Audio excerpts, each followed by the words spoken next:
ಇವತ್ತು ಮತ್ತು ನಾಳೆ ಈ ವೇದಿಕೆಯಲ್ಲಿ ಒಂದು ದೊಡ್ಡ ಸಮಸ್ಯೆ ನಾವು ಎದುರಿಸಲಿಕ್ಕಿದ್ದೇವೆ. ಹೊರಗಡೆ ಹೇಗೂ ಎದುರಿಸ್ತೇವೆ, ಅದು ಹೆದರಿಸುವ ಸಮಸ್ಯೆ ಅಲ್ಲ, ಆದರೆ ಇಲ್ಲಿ ಇದು ಹೆದರಿಸುವ ಸಮಸ್ಯೆ. ಆದ್ದರಿಂದ ನಾವು ಎದುರಿಸಬೇಕು. ಅವರು ಅದರ ಬಗ್ಗೆ ಮಾತಾಡಲಿಕ್ಕಿದ್ದಾರೆ.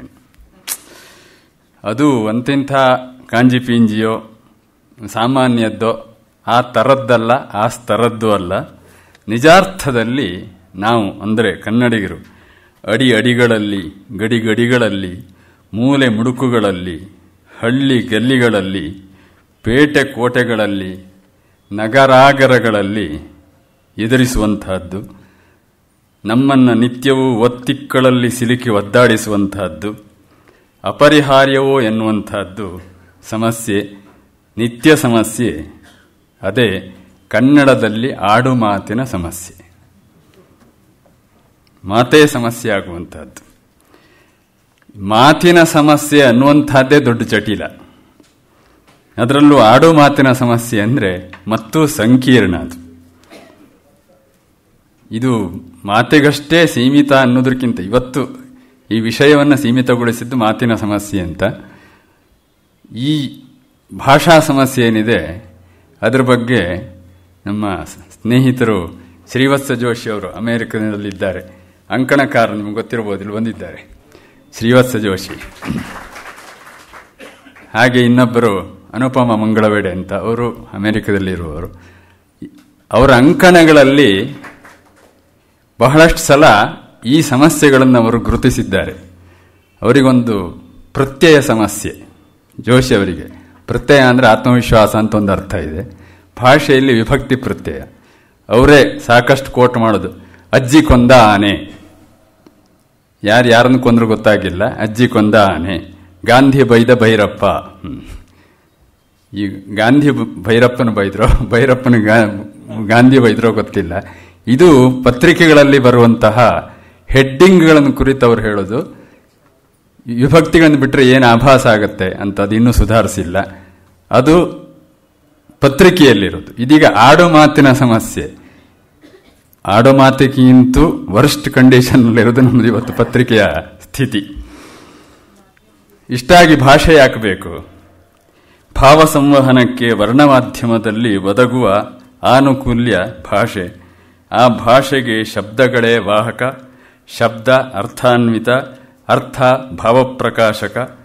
ಒಂದು ಮಾತಿನ ಮುದ್ರಾಂಕಿತ ನಾಣ್ಯದೊಳಗೆ ಇಷ್ಟೆಲ್ಲ ಮೌಲ್ಯ ಸಾಂದ್ರೀಕೃತವಾಗಿರುತ್ತದೆ ಅಂತ ಊಹಿಸಿದರೆ ನಮ್ಮ ಬಾಯಿ ಬಂದಾಗಿ ಹೋಗ್ತದೆ. ವಾಂಗ್ಮೌಲ್ಯದತ್ತ ನಾವು ಯಾವುದೇ ಗಮನ ಕೊಡದೆ ಮಾತಾಡ್ತಾ ಹೋಗ್ತೇವಾದ್ದರಿಂದ ಒಂದು ಶಬ್ದದ ಅಂಗ ಅವಯವಗಳತ್ತ ನಾವು ಯೋಚಿಸುವುದೇ ಇಲ್ಲ, ಅದರ ಅಗತ್ಯ ಕಾಣೋದು ಇಲ್ಲ. ನಾವು ಹೇಳಿದ್ದು ಇನ್ನೊಬ್ಬರಿಗೆ ಗೊತ್ತಾದರೆ ಮಾತಿನ ಕೆಲಸ ಮುಗೀತಲ್ಲ.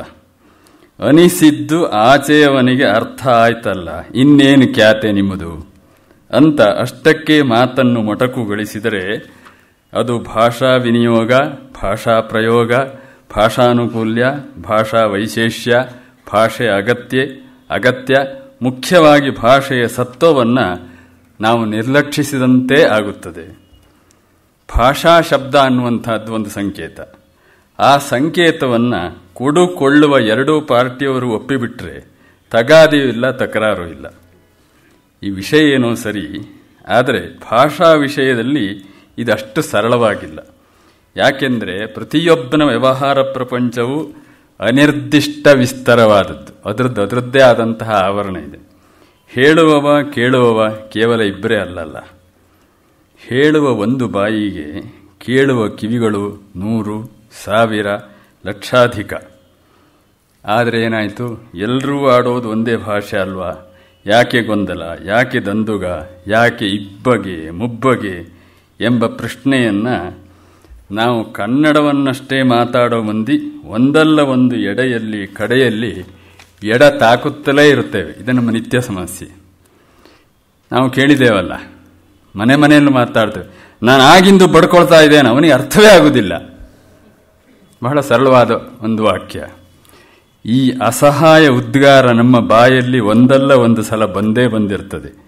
ನಾನು ಹೇಳ್ತಾ ಇರುವಂತಹದ್ದು ಭಾಷೆಯ ಧ್ವನ್ಯರ್ಥ ಅರ್ಥದ ಬಗ್ಗೆ ಅಲ್ಲ, ಧ್ವನಿ ಬಗ್ಗೆ ಹೇಳ್ತಾ ಇಲ್ಲ, ಅಭಿಧಾ ರೂಪದಲ್ಲೇ ಅರ್ಥಬೋಧೆ ಎಡವಟ್ಟಾಗುವುದರ ಕುರಿತು. ಅದೇ ಆಡು ಮಾತಿನ ಸಮಸ್ಯೆ. ಒಂದು ಪ್ರದೇಶದ ಶಬ್ದದ ಒಳಕ್ಕೆ ಒಂದು ಸಮುದಾಯದವರ ಮಾತಿನ ರೀತಿ, ಒಂದು ಸಂಪ್ರದಾಯದವರ ಭಾಷಾಕ್ರಮ, ಆ ವಲಯದವರಿಂದ ಆಚೆಗೆ ಅರ್ಥಗ್ರಹಣದಲ್ಲಿ ಸಂದಿಗ್ಧತೆಯನ್ನು ತಂದೊಡ್ಡಬಹುದು. ಈ ಆಡು ಮಾತಿನ ಸಮಸ್ಯೆ ವಿನೋದದಷ್ಟೇ ವಿಷಾದಕರವೂ ಆಗುವ ಸಾಧ್ಯತೆ ಇದೆ. ಕನ್ನಡ ಭಾಷೆಯನ್ನು ಅತ್ಯಂತ ನಿಕೃಷ್ಟವಾಗಿ ಕನ್ನಡಿಗರೇ ಅವಗಣಿಸುತ್ತಿರುವ, ಗರಹಣಕ್ಕೊಡ್ಡುತ್ತಿರುವ ಇಂದಿನ ತೊಳಸಂಬಟ್ಟೆಯ ಕಾಲಘಟ್ಟದಲ್ಲಿ ಈ ವಿಷಯದ ಕುರಿತು ಚಿಂತನ ಖಂಡಿತವಾಗಿಯೂ ಮುಖ್ಯವಾದದ್ದು, ಮೌಲಿಕವಾದದ್ದು. ಈ ಉಪನ್ಯಾಸವನ್ನು ನೀಡಲಿರುವವರು ಡಾಕ್ಟರ್ ಟಿ.ವಿ. ವೆಂಕಟಾಚಲ ಶಾಸ್ತ್ರಿಗಳು. ಸಂಸ್ಕೃತ, ಇಂಗ್ಲಿಷು, ತೆಲುಗು, ಕನ್ನಡ ಹೀಗೆ ಹಲವು ಬಹುಭಾಷಾ ವಿದ್ವತ್ತಾ ಸಂಪನ್ನರಾದ ಶಾಸ್ತ್ರಿಗಳು ಭಾಷಾ ಸಂಶೋಧನ ಕೃಷಿಯಲ್ಲಿ, ಈ ಶಬ್ದ ನನ್ನದಲ್ಲ, ಶಾಸ್ತ್ರಿಗಳದ್ದೇ, ಭಾಷಾ ಸಂಶೋಧನ ಕೃಷಿಯಲ್ಲಿ ನಿರಂತರ ಹೊಸ ಹೊಸ ಇಳುವರಿಯನ್ನು ಸಮೃದ್ಧವಾಗಿ ಪಡೆದು ವಿದ್ವಲ್ಲೋಕಕ್ಕೆ ತೆರೆಗೈಯಲ್ಲಿ, ಮೊಗೆಗೈಯಲ್ಲಿ ಹಂಚುವ ಭಾಷಾ ತಪಃ ಕೃಷೀವಲ.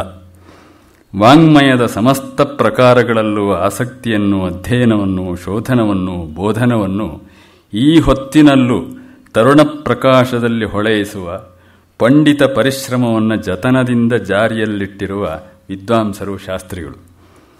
ಸಾರಸ್ವತ ಲೋಕದ ಮುಕುಟಮಣಿ ಎನಿಸುವ ಕನ್ನಡ ಚಿತ್ರಕಾವ್ಯದಂತಹ ಅದ್ವಿತೀಯ ಶೋಧಗ್ರಂಥವನ್ನು ಕನ್ನಡಕ್ಕೆ ನೀಡಿದ ವಿದ್ವತ್ತಲ್ಲಜರು.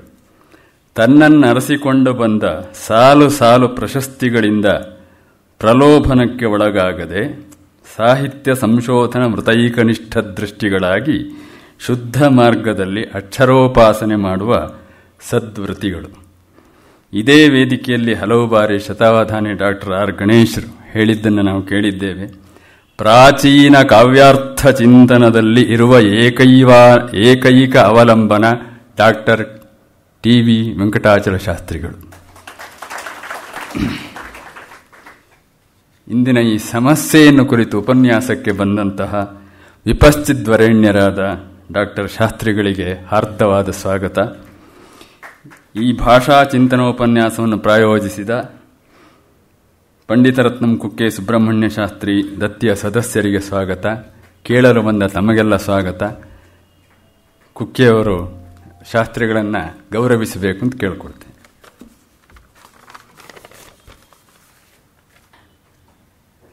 ಮಿತ್ರರೇ, ಶಂಕರನಾರಾಯಣ ಉಪಾಧ್ಯಾಯ ಅವರು ಅಗದಿ ಭಯಂಕರ ಮಾತಾಡ್ಯಾರ್ರಿ ಅಂತ, ಅಗದಿ ಭಯಂಕರ ಮಾತಾಡ್ಯಾರ. ಈ ಭಯಂಕರ ಶಬ್ದ ರೊಂಬ ಪ್ರಮಾದಂ ಅಂತ ಅವ್ರು ಹೇಳ್ತಾರಲ್ಲ ಇದರಲ್ಲಿ, ತಮಿಳುನಾಡಿನವರು. ಪ್ರಮಾದ ಅಂದ್ರೆ ನಮ್ಮಲ್ಲಿ ಅರ್ಥ ಬೇರೆ, ಭಯಂಕರ ಅಂದರೂ ಅರ್ಥ ಬೇರೆ. ಭಾಳ ಗಂಭೀರವಾಗಿ ಮಾತನಾಡಿದ್ರು, ಭಾಳ ಚೆನ್ನಾಗಿ ಮಾತಾಡಿದ್ರು, ಭಾಳ ಉನ್ನತ ಶೈಲಿಯಲ್ಲಿ ಮಾತಾಡೋದು, ಹೀಗೆ ಹೇಳೋದಕ್ಕೆ ಅವಕಾಶ ನಮ್ಮ. ಅವರು ಪಂಡಿತರು, ಆಶು ಕವಿತ್ವದ ಅನುಭವ ಇರತಕ್ಕಂಥವರು. ಆಮೇಲೆ ಈ ಸಂಸ್ಥೆಯಲ್ಲಿ ರಾಮಸ್ವಾಮಿಗಳಂಥ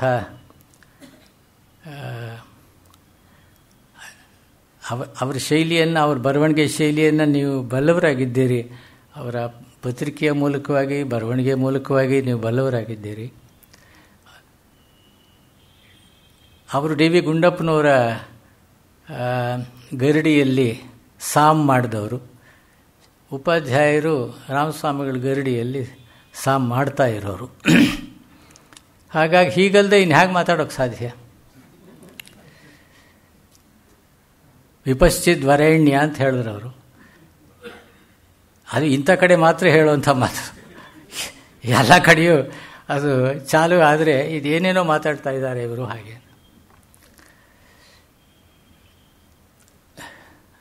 ಆಮೇಲೆ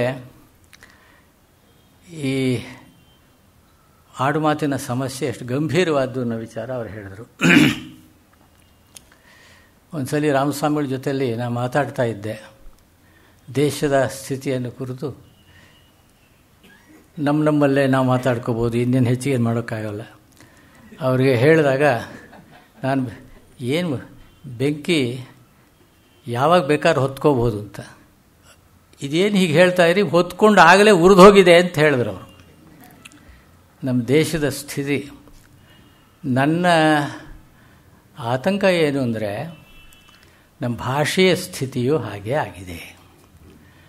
ಕನ್ನಡದ ಮಾತು ಇದೆಯಲ್ಲ, ಕನ್ನಡದ ಆಡು ಮಾತು ಇದೆಯಲ್ಲ, ಕನ್ನಡ ನುಡಿ ಇದೆಯಲ್ಲ, ಕನ್ನಡ ತಾಯಿಯ ಸ್ವರ ಇದೆಯಲ್ಲ, ಅದು ಉಡುಗಿ ಹೋಗಿ ಅನೇಕ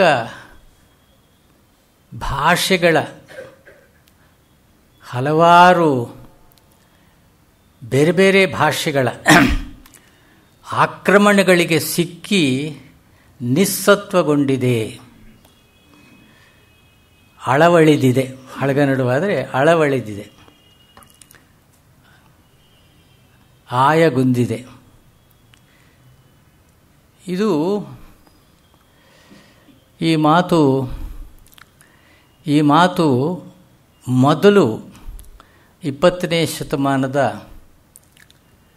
ಆದಿಭಾಗದಲ್ಲಿ ಒಂದು ತಂಡ, ಎಂ ಶಾಮರಾಯರು, MS ಪುಟ್ಟಣ್ಣವರು, BM ಶ್ರೀಕಂಠಯ್ಯನವರು, SG ನರಸಿಂಹಾಚಾರ್ಯರು, ಈ ಕೆಲವರು ಕನ್ನಡ ಭಾಷೆಯ ಅಂದಿನ ಮಾತಿನ ರೀತಿ, ಬರವಣಿಗೆಯ ರೀತಿ ಎರಡನ್ನು ಗಮನಿಸಿ ಇದು ಸುಧಾರಣೆಯನ್ನು ಅಗತ್ಯವಾಗಿ ನಾವು ಅಳವಡಿಸಬೇಕಾಗಿದೆ ಅನ್ನೋದನ್ನು ಮನಗಂಡರು. ಆವರೆಗಿನ ಪತ್ರಿಕೆಗಳಲ್ಲಿಯ,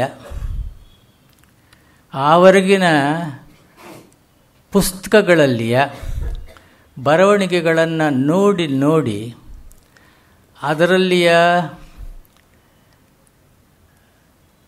ಹಲವು ಬಗೆಯ ಕುಂದು ಕೊರತೆಗಳನ್ನು ಮನಸ್ಸಿಗೆ ತಂದುಕೊಂಡು ಈ ರೂಪ ಸರಿಯೋ, ಆ ರೂಪ ಸರಿಯೋ, ಹೀಗೆ ಮಾತಾಡೋದು ಸರಿಯೋ, ಹೀಗೆ ಮಾತಾಡೋದು ಸರಿಯೋ.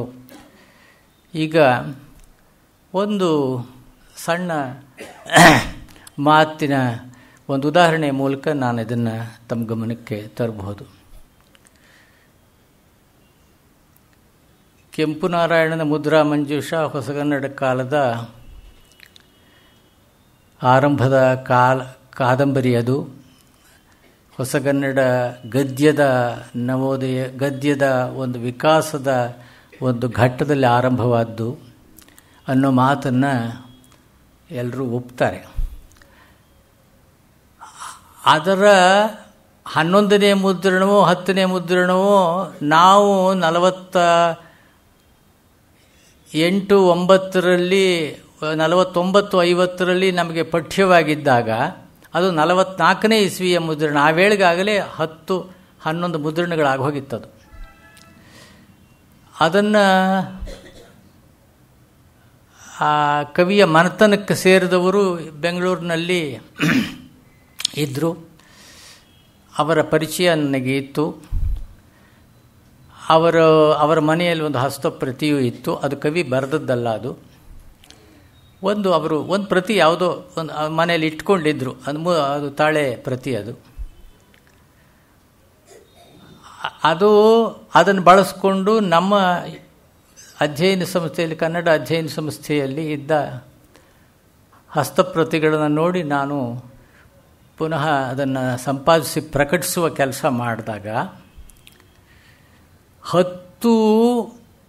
ಅದೇನಾಗಿದೆ, ಈ 10 ಮುದ್ರಣಗಳಲ್ಲಿ ಈ ಕನ್ನಡದ ಮಾತಿನ ರೀತಿ, ಪಠ್ಯವಾಗಿ ಅದನ್ನು ಬಳಸಬೇಕಾದ ಒಂದು ಉದ್ದೇಶ ಇತ್ಯಾದಿ ಕಾರಣಗಳಿಂದ ಬದಲಾಯಿಸ್ತಾ ಬಂದರು. ಮೊದಲನೇ ಮುದ್ರಣವನ್ನು ನನಗೆ ನೇರವಾಗಿ ನೋಡೋಕ್ಕೆ ಸಿಕ್ಕಿಲ್ಲ. ಅದರ ಒಂದು ಕೆಲವು ಭಾಗಗಳನ್ನು ಬಾಸಲ್ಲೆಲ್ಲ ಇದು ಮಂಗಳೂರಿನ ಒಂದು ಚರ್ಚಿನ ಅವರಲ್ಲಿ ಸಂಸ್ಥೆಯಲ್ಲಿತ್ತದು ನೋಡಿ. ಮತ್ತು ತೀರಾ ಹಳೆಯ ಮುದ್ರಣ ನಾನು ನೋಡಿದ್ದುಂಟು. ಅದು 3ನೇ ಮುದ್ರಣವೋ 4ನೇ ಮುದ್ರಣವೋ ಭಾಳ ಹಿಂದೆ ಹಚ್ಚಾದ್ದನ್ನು ನಾನು ನೋಡಿದ್ದುಂಟು. ಅದರಲ್ಲಿ ಇದೇ ಅನ್ನೋ ಮಾತನ್ನು ಉದ್ದಕ್ಕೆ ಇದೆ ಅಂತಲೇ ಬರೀತಾ ಇದ್ರು. ನಮ್ಮ ತಂದೆಯವರು ನನ್ನ ಕಾಗದಗಳು ಬರೆಯುವಾಗಲೂ ಇದೆ ಅಂತ ಬರೆಯೋರು. ಈಗ ಆಗಿನ ಅನೇಕ ಪಠ್ಯಗಳಲ್ಲಿ ಬರವಣಿಗೆಗಳಲ್ಲಿ ಇದೆ. ಈ ಮಹಾಪ್ರಾಣ ಇಲ್ಲಿಂದ ಹೇಗೆ ಬಂತು? ಮಹಾಪ್ರಾಣವೇ ಮೊದಲಾಗಿ ಕನ್ನಡಕ್ಕೆ ಹೊಸ್ತು ಅಂದರೆ ಅದು ನಮ್ಮದಲ್ಲ ಧ್ವನಿ. ಅದು ಹಾಗೇನಾದರೂ ಮಹಾಪ್ರಾಣ ಇದ್ದರೆ ಅದು ಅಲ್ಪ ಪ್ರಾಣವಾಗ್ತದೆ, ಅದು ತದ್ಭವ ರೂಪದಲ್ಲಿ. ಹೀಗಿರುವಾಗ ಇದು ಹೇಗೆ ಇಲ್ಲಿ ಬಂತು? ಅದು ಆಗಿನ ವಿದ್ಯಾವಂತರು, ಶಿಷ್ಟರು, ಸುಸಂಸ್ಕೃತರು, ಸಾಮಾಜಿಕವಾಗಿ ಮೇಲು ಸ್ತರದವರು ಅಂತ ತಿಳ್ಕೊಂಡಿದ್ದವರು ಬಳಸ್ತಾ ಇದ್ದ ಒಂದು ರೂಪವೇ ಅದು. ಅದನ್ನು ಸಮರ್ಥಿಸೋದು ಕಷ್ಟವಿರಬಹುದು, ಆದರೆ ಅದು ಅಂಗೀಕೃತವಾದ ರೂಪ. ಇದು ಒಂದು ಉದಾಹರಣೆ ನಿಮಗೆ ಕೊಟ್ಟೆ. ಈ ಸಮಸ್ಯೆ MS ಪುಟ್ಟಣ್ಣವ್ರನ್ನ, BM ಶ್ರೀಕಂಠಯ್ಯನವ್ರನ್ನ, SG ನರಸಿಂಹಾಚಾರ್ಯರನ್ನ, M ಶಾಮರಾಯರನ್ನ ಆಗ ಮಕ್ಕಳಿಗಾಗಿ ಬಾಲಪಾಠಗಳನ್ನು ಸಿದ್ಧ ಮಾಡುವಾಗ ಇದರಲ್ಲಿ ಒಂದು ಏಕರೂಪತೆ ಬೇಕು. ಮತ್ತು ಇದರಲ್ಲಿ ಏನು ತರ್ಕ ಇದೆ, ಇದರಲ್ಲಿ ಇದು ಸರಿಯೇ ಈ ರೂಪಗಳು ಹೀಗೆ ಬಳಸ್ತಾ ಇದ್ದಾರಲ್ಲ. ಇನ್ನು ಸ್ವಲ್ಪ ನೀವು ಹಿಂದಕ್ಕೆ ಹೋದರೆ, ಈಗ ಇದು ಬಿಡಿ ಸಾಂಗತ್ಯದ ರಚನೆಗಳು, ಸ್ವಲ್ಪ ಟಿಪ್ಪು ಹೈದರ್ ಕಾಲದ ಕೆಲವು ಬರವಣಿಗೆಗಳನ್ನು, ಈ ಜಂಗ್ನಾಮ, ಆಮೇಲೆ ಹೈದರ್ನಾಮ ಇತ್ಯಾದಿ, ಆಮೇಲೆ ಕೈಫಿಯತ್ತುಗಳು ಇತ್ಯಾದಿಗಳನ್ನು ನೀವು ನೋಡಿದ್ರೆ, ಆ ಕಾಲದ ಶಾಸನಗಳನ್ನು, ವಿಜಯನಗರ ಕಾಲದ ಶಾಸನಗಳನ್ನು ನೋಡಿದ್ರೆ ಅವುಗಳು ಹೇರಳವಾದಂತಹ, ಈಗ ನಮ್ಮ ಗಾಬರಿ ಹುಟ್ಟಿಸುವಂಥ ರೀತಿಯ ತಪ್ಪು ಪ್ರಯೋಗಗಳನ್ನು ಅವುಗಳಲ್ಲಿ ನಾವು ಗಮನಿಸ್ತೇವೆ. ಇದು ಯಾಕೆ ಹೀಗೆ, ಇದನ್ನು ಏನು ಮನಗಂಡು ಇದರ ಬಗ್ಗೆ ಸಾಕಷ್ಟು ಚರ್ಚೆಗಳನ್ನು ಮಾಡಿ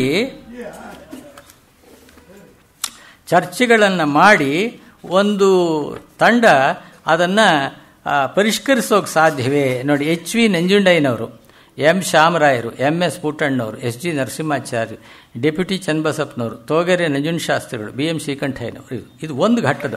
ಆಮೇಲೆ 2ನೇ ಘಟ್ಟದ ಬೇರೆಯವರು ಬರ್ತಾರೆ, 3ನೇ ಘಟ್ಟದಲ್ಲಿ ಬೇರೆಯವರು ಬರ್ತಾರೆ.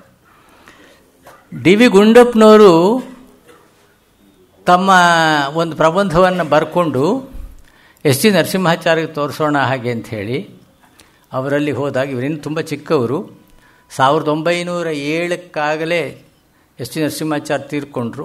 ಬಹುಶಃ ಆ ವರ್ಷವೋ ಅದರ ಹಿಂದಿನ ವರ್ಷವೋ ಅಂತೂ ಆ ಸಮಯದಲ್ಲಿ ತೋರಿಸಿದಾಗ, ಏನಪ್ಪ ಈ ಆಧುನಿಕ ಅನ್ನೋ ಶಬ್ದ ಉಪಯೋಗಿಸಿದ್ದೀರಲ್ಲ, ಏನು ಹೀಗಂದ್ರೆ ಆವಾಗ ಹಾಗೆ ಅಂತ ಕೇಳಿದ್ರು. ಅದು ಈಚೀಚಿನ ಅಂತ ಅರ್ಥ ಸರ್, ಹಾಗೆ ಬಳಸಿ.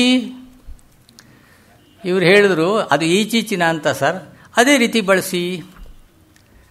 ಏನಾಗಿದೆ ಅಂದರೆ, ಇದು ಸಂಸ್ಕೃತ ಅದ ಸ್ವಲ್ಪ ಶಿಕ್ಷಣದ ಹಿನ್ನೆಲೆ ಇದ್ದಾಗ ಯಾವಾಗಲೂ ಅದನ್ನು ಕಲ್ಪಿತವಾದ ರೂಪ. ಆಮೇಲೆ ನೋಡಿ, ಈಚೀಚಿನ ಸರಿ, ಆದರೆ ಈಚೆ ಶಬ್ದಕ್ಕೆ ಈನಾಗಮ ಎಲ್ಲಿಂದ ಬಂತು? ಇದು ಸಮಸ್ಯೆ. ಈಗ ಇಲ್ಲಿಯ ಆಗಬೇಕಾಗಿತ್ತು, ಇಲ್ಲಿನ ಹೇಗಾಯಿತು? ಈಚೆ ಅಂತಿದ್ರೆ ಈಚೆಯೇ ಆಗಬೇಕಾಗಿತ್ತು, ಈಚಿನ ಹೇಗಾಯಿತು? ಈಗ ಉಕಾರಾಂತವಾದ ಶಬ್ದಗಳಿದ್ದಾಗ ಕೊಂಬು ಕೊಂಬಿನ, ಹಣ್ಣು ಹಣ್ಣಿನ, ಉಕಾರಾಂತವಿದ್ರೆ ಈಗ ಇದೇನು ವಿಚಿತ್ರವಾಗಿದೆಯಲ್ಲ, ಈ ಭಾಷೆಯ ವ್ಯಾಪಾರ ಇದೆಯಲ್ಲ, ಅದು ಕಾಲವಾಚಕ ಶಬ್ದಗಳಲ್ಲಿ ಅದರ ಗತಿಯೇ ಬೇರೆ ರೀತಿಯಿಂದ. ಯಾಕೆ ಹಾಗೆ? ನಿನ್ನಿನ ದಿನದೊಳ್ಳ, ನಿನ್ನೆಯ ಹೆಸರು ನಾವು ಹೇಳ್ತೇವೆ ನೆನ್ನೆ ದಿನ, ನೆನ್ನೆ ಇರಲಿ, ಅದಕ್ಕೆ ಸಮರ್ಥನೆ ಬೇಕು. ಆದರೆ ನಿನ್ನಿನ ದಿನ, ನಾಳಿನ ದಿನದೊಳ್ಳು, ಈ ನಾಳೆಯ ನಿನ್ನಿನ ಹೇಳ್ಕೊಳ್ಳೋ ಕವಿಗಳು ಬಳಸಿದಾರಲ್ಲ ಅಂತ ಹೇಳಿದ್ರೆ, ಅದು ಅಂಗೀಕೃತವಾದ ಆರೋಪಗಳಿಗೆ ಅದರ ಹಿನ್ನೆಲೆ ಒಳಗೆ ಏನೂ ಕಾರಣಗಳಿರಬೇಕು. ಇದು ಒಂದು ಸಂಗತಿ. ಇದು ಈಗ ಏನಾಗಿದೆ ಅಂದರೆ, ಅದಕ್ಕಿಂತ ಸಮಸ್ಯೆ ಅನೇಕ ಮುಖಗಳಿದೆ. ಒಂದು ಮುಖ್ಯವಾಗಿ 3 ಹೊನಲುಗಳು, 3 ಧಾರೆಗಳನ್ನು ನಾವು ಗಮನಿಸ್ತೇವೆ. ಒಂದು ಧಾರವಾಡದ ಕಡೆ, ಧಾರವಾಡ, ಹುಬ್ಬಳ್ಳಿ ಅಥವಾ ಉತ್ತರ ಕರ್ನಾಟಕದ ಕಡೆ ಮಾತನಾಡುವ ರೀತಿ, ಮಧ್ಯ ಕರ್ನಾಟಕದಲ್ಲಿ ನಾವೆಲ್ಲ ಮಾತನಾಡುವ ರೀತಿ, ದಕ್ಷಿಣ ಕರ್ನಾಟಕದಲ್ಲಿ, ಕರಾವಳಿಯ ಕರ್ನಾಟಕದಲ್ಲಿ ಅಲ್ಲಿ ಮಾತನಾಡ್ತಕ್ಕ, ಅವರು ಪುಸ್ತಕದ ಧಾಟಿಯಲ್ಲಿ ಮಾತನಾಡ್ತಾರೆ ಅನ್ನೋ ಸಂಗತಿ ಇದೆ. ಮಾತಾಡಿದ್ರೆ ಬರವಣಿಗೆ ರೀತಿಯಲ್ಲಿ ಮಾಡ್ತಾರೆ. ನಾವು ಏನು ಮಾಡ್ತೀವಿ, ಸ್ವಲ್ಪ ಇಂಗ್ಲೀಷ್ ಹೆಚ್ಚಾಗಿ ಬಳಸಿ ಮಾಡಿ ನಮ್ಮ ಉಚ್ಚಾರ ಸ್ಫುಟವಾಗಿರಬಹುದು, ಆದರೆ ಇಂಗ್ಲೀಷ್ನ ಹೊಕ್ಕು ಬಳಕೆ ತುಂಬ ಜಾಸ್ತಿ ಇಲ್ಲಿ. ಆಮೇಲೆ ಉತ್ತರ ಕರ್ನಾಟಕದ ಕಡೆ ಈ ಉರ್ದು, ಪಾರ್ಸಿ, ಅರಬಿಕ್, ಇವುಗಳ ಮರಾಠಿ ಇವುಗಳ ಹೊಡೆತ ಜಾಸ್ತಿ. ಅದನ್ನು ಅದು ಸಹಜವಾಗಿ ಬಳಸ್ತಾರೆ ಅವರು. ಅಲ್ಲೂ ಕೂಡ ಸಣ್ಣ ಸಣ್ಣ ಭೇದಗಳು ಇರ್ತವೆ. ಒಂದು ಸರಿ ನನಗೆ ಜ್ಞಾಪಕ, ಶಿವರುದ್ರಪ್ಪನವರು ನಾನು ಒಂದು ಸಭೆ ಒಳಗೆ ಹೀಗೆ ಅಕ್ಕಪಕ್ಕದಲ್ಲಿ ಕೂತಿದ್ವಿ. ಈ DS ಕರ್ಕಿ ಅವರ ಹಚ್ಚೇವು ಕನ್ನಡದ ದೀಪ ಅದನ್ನು ಗೀತವನ್ನು, ಆಮೇಲೆ ಹಚ್ಚೇವು ಶಾಸ್ತ್ರಿಗಳೇ, ಈ ಹಚ್ಚೇವು ಅನ್ನೋದು ಸಂಭಾವನೆ. ಒಂದು ರೀತಿಯಲ್ಲಿ ಇದು ಅಲ್ಲಿಗೆ ಹೋದೆವು ಇದ್ರೆ ಇದ್ದೆವು ಅನ್ನೋ ಹಾಗೆ ಏನು ಸಂಶಯವಿದ್ದಾಗಿದೆಯಲ್ಲ, ಇದು ಹೇಗೆ ಇದು ಹಚ್ಚುವೆವು ಅನ್ನೋ ಅರ್ಥ ಹೇಗೆ ಕೊಡುತ್ತೆ ಹೇಳಿ? ಅದು ಸಹಜವಾದ ಪ್ರಶ್ನೆ ಅದು. ಆಮೇಲೆ ಅದೇನಾಗಿದೆ, ಹಚ್ಚುವೆವು ನೋಡಿ, ಅಲ್ಲಿಯ ಮಾತಿನ ರೀತಿಯಲ್ಲಿ ಹಚ್ಚುವೆವು ಹಾಗೆ ಅದಾಗಿದೆ. ಅದು ಅಸ್ತಿತ್ವದಲ್ಲಿ ಈಗ ಈ ಉಪಾಧ್ಯಾಯರು ತಾವು ಮಾತಾಡುವಾಗ ಅದರ ಕುರಿತು ಅಂತ ಮಾತು ಹೇಳಿದರು. ಈ ವಿಷಯದಲ್ಲಿ ಕೇಶವ ಭಟ್ರ ಹತ್ರ ನಾನು ಹೇಳಿದೆ, ಏನಪ್ಪ ಈ ಹೀಗೆ ಅವರದ್ದು ಬರೀತಾ ಇದ್ರು ಇಲ್ಲೋ, ಅಥವಾ ಅದು ಮಾತಿನ ರೂಢಿ ಆ ಕಡೆಯವ್ರದ್ದು ತುಂಬ ಬರೀತಾರೆ, ಈ ಕಡೆಯೂ ಬರೆಯೋಕ್ಕೆ ಶುರು ಮಾಡಿದ್ದಾರೆ. ಈಗ ಅದರ ಅಂತ ಹೇಳಿ ನೀವು ಷಷ್ಠ್ಯಂತವಾಗಿ ಆ ಸರ್ವನಾಮ ಶಬ್ದವನ್ನು ಇಟ್ಟರೆ, ಈಗ ಮರದ ಕೊಂಬು, ಹಣ್ಣಿನ ಮರ, ಹಣ್ಣಿನ ಬೀಜ ಅನ್ನೋ ಹಾಗೆ ಅದರ ಕುರಿತು ಅಂದರೆ ಈ ಕುರಿತು ಅನ್ನೋದೇ ನಾಮಪದವೇ ಇದಲ್ವಲ್ಲ ಇದು. ಈಗ ಅದನ್ನು ಕಲಿತು, ಇದನ್ನು ಅರಿತು ಇದ್ದ ಹಾಗೆ ಅಲ್ಲಿ ಇದು ದ್ವಿತೀಯ ವಿಭಕ್ತಿಯ ರೂಪ ಬಂದು ಅಂದರೆ ಅದನ್ನು ಕುರಿತು, ಕುರಿ ಧ್ಯಾನಿಸು, ಯೋಚಿಸು, ವಿಚಾರ ಮಾಡು, ಅದನ್ನು ಕುರಿತು. ಅದರ ಕುರಿತು ಏನು ಬಂತು? ಅದರ ಅನ್ನೋದಕ್ಕೆ ಅದೇನು ಇನ್ನೊಂದು ನಾಮಪದ ಬೇಡವೇ ಅದಕ್ಕೆ? ಮಾತಿನ ರೂಢಿ ಬಲಿಯಸಿ. ರೂಢಿ ಎಷ್ಟು ಒತ್ತಡದಲ್ಲಿರ್ತದೆ ಅಂದರೆ, ನಮ್ಮೇಶ್ವರನ್ನ ಜವರೇಗೌಡರನ್ನ ಈ ಸಾಹಿತ್ಯ ಚರಿತ್ರೆ ಎಡಿಟ್ ಮಾಡುವಾಗ ಅವರು ಆ ರೀತಿ ಬೇರೆಯವರು ಬರೆಯೋರು, ಕೆ ಕೃಷ್ಣಮೂರ್ತಿಗಳು ಬರಿತಾ ಇದ್ದಿದ್ದು ನಾ ಬಲ್ಲೆ. ಈಗ ಹಾಗೆಯೂ, ಹಾಗೂ, ಹೀಗೂ, ಹ್ಯಾಗೂ, ಆದರೆ ಹ್ರಸ್ವ ಮಾಡಿ ಹಾಗೂ, ಹೀಗೂ, ಹೇಗೂ ಅಂತ ಬರೀತಾರೆ, ಹಾಗೂ ಅಂತ ಹೇಳಿ. ಈ ಹ್ರಸ್ವ ಮಾಡಿದ್ರೆ ಅಂತೂ ಇಂತೂ ಎಂತು, ಅಂತೂ ಇಂತೂ ಕುಂತಿ ಮಕ್ಕಳಿಗೆ ರಾಜ್ಯವಿಲ್ಲ, ಅಂತೂ ಕುಂತಿ, ಹೀಗೆ ಕುಂತಿ ಈ ಪ್ರಕಾರವಾಗಿ ಇಷ್ಟೆಲ್ಲ ಮಾಡಿಯೂ ಅನ್ನೋ ಒಂದು ಅರ್ಥ ಅಲ್ಲಿ ಬರೋದಿಲ್ವಲ್ಲ. ಕೇಳೋಷ್ಟು ಕೇಳಿದ್ರು ಜವರೇಗೌಡರು, ಇದನ್ನ ಬರೆಯೋದೇ ಹೀಗೆ ಕಣ್ರಿ ಅಂದ್ಬಿಟ್ರು. ಇದೇನು ಅಂದರೆ ವೈಯಕ್ತಿಕವಾದ ಅದು ತರ್ಕ ಅವ್ರಿಗೆ ಗೊತ್ತಾಗಲಿಲ್ಲ ಅಂತ ಅಲ್ಲ, ಗೊತ್ತಾಗಿದೆ. ಆದರೂ ಅದು ಮಾತಿನ ರೂಢಿ, ಈ ಮಾತಿನ ರೂಢಿ ಇದೆಯಲ್ಲ, ಇದು ಬಹಳ ಬಲಿಷ್ಠವಾಗಿರ್ತಕ್ಕಂಥದ್ದು. ಅನೇಕ ವೇಳೆ ತಪ್ಪು ರೂಪಗಳನ್ನು ನನಗೆ ಒಂದು ನೆನಪಿಗೆ ಬರ್ತದೆ. ಏನಂದರೆ, ಹಾಮನಾಯಕರು ಅವರು ಈಗ ರಾಷ್ಟ್ರೀಯ ಅಂತನ್ನೋ ಶಬ್ದ ನಾನು ಹೇಳಿದೆ ರಾಷ್ಟ್ರೀಯ ಅನ್ನೋ ಫಾರ್ಮು ಎಷ್ಟು ಮಟ್ಟಿಗೆ ಸರಿ, ರಾಷ್ಟ್ರೀಯ ಆಗಬೇಡವೆ ಅದು, ಇನ್ ಆಲ್ ಪ್ರಾಬಿಲಿಟಿ ಆ ಶಬ್ದ ಅದು. ಅವರು ಏನು ಸ್ವಾಮಿ ಹೀಗೆ ಹೇಳ್ತೀರಿ ಎಲ್ಲ ಈಗ ರೂಢಿಯಲ್ಲಿ. ನಾನು ಡಿಕ್ಷನರಿ ತೆಗೆದೆ, ಅಲ್ಲೇ DVGನೋ ಏನೋ ಅದನ್ನು ಹ್ರಸ್ವ ಮಾಡಿ ಬರೆದಿರೋದು ನನ್ನ ಗಮನಕ್ಕೆ ಬಂದಿತ್ತು. ಆಮೇಲೆ ಡಿಕ್ಷನರಿ ನೋಡಿ ಅದು ಈ ರೂಪ. ಆಮೇಲೆ ಡಿಕ್ಷನರಿದಲ್ಲಿ 2 ಫಾರಮ್ ಮೂಮೆಂಟ್ಸ್. ಸರಿ ಶಂಕರನಾರಾಯಣ ಕೇಳಿದ್ರು ನನ್ನ, ಕೋಶ ಸರಿಯೋ ಅಂತ. ನಾನು ಭಾಳ ಕೋಶ ಸರಿ, ಶರ್ಕರ ಇದು ಅದು ಸರಿ, ಕೋಶನೂ ಸರಿ ಅಂದ್ರವರು. ಈಗೇನು ನಿಘಂಟುಗಳು ಎರಡೂ ರೂಪಗಳನ್ನು ಅನೇಕ ವೇಳೆ ಮಾನ್ಯ ಮಾಡ್ತವೆ. ಯಾಕೆ ಅದಕ್ಕೆ ಪ್ರಿಫರೆನ್ಸ್ ಏನು? ಮೊದಲನೇ ಅದು ಯಾವುದು ಅದರಲ್ಲಿ, ಅಥವಾ ಅಂಗೀಕೃತವಾದ ಅಂಥ ಉದಾಹರಣೆಗಳು ಬೇಕಾದಷ್ಟವೆ. ನನ್ನ ವಿಚಾರ ಹೇಗೆ ಅಂದರೆ, ಇದರಲ್ಲಿ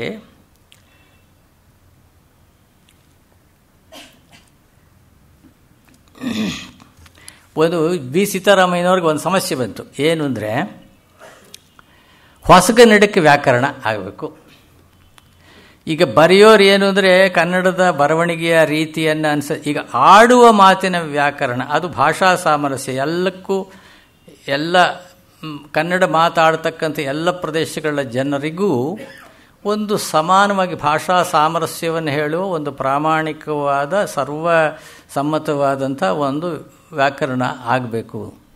ಅದು ಭಾರಿ ಅಗತ್ಯವೇ ಅನ್ನೋ ಪ್ರಶ್ನೆ ಮೊದಲು ಹಾಕ್ಕೊಂಡ್ರು.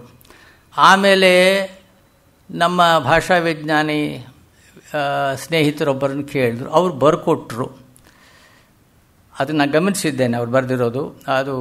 ಆಮೇಲೆ ಯಾಕೋ ಸರಿ ಹೋಗಲಿಲ್ಲ ಅನ್ನಿಸ್ತು ಸೀತಾರಾಮಯ್ಯನವ್ರಿಗೆ. ಅದು ಏನು ಕಾರಣ? ಎಲ್ಲರೂ ಅಲ್ಲಲ್ಲಿಯ ಮಾತಿನ ರೂಢಿಗೆ ಅಲ್ಲಲ್ಲಿಯದೇ ವ್ಯಾಕರಣ ಆಗಬೇಕು.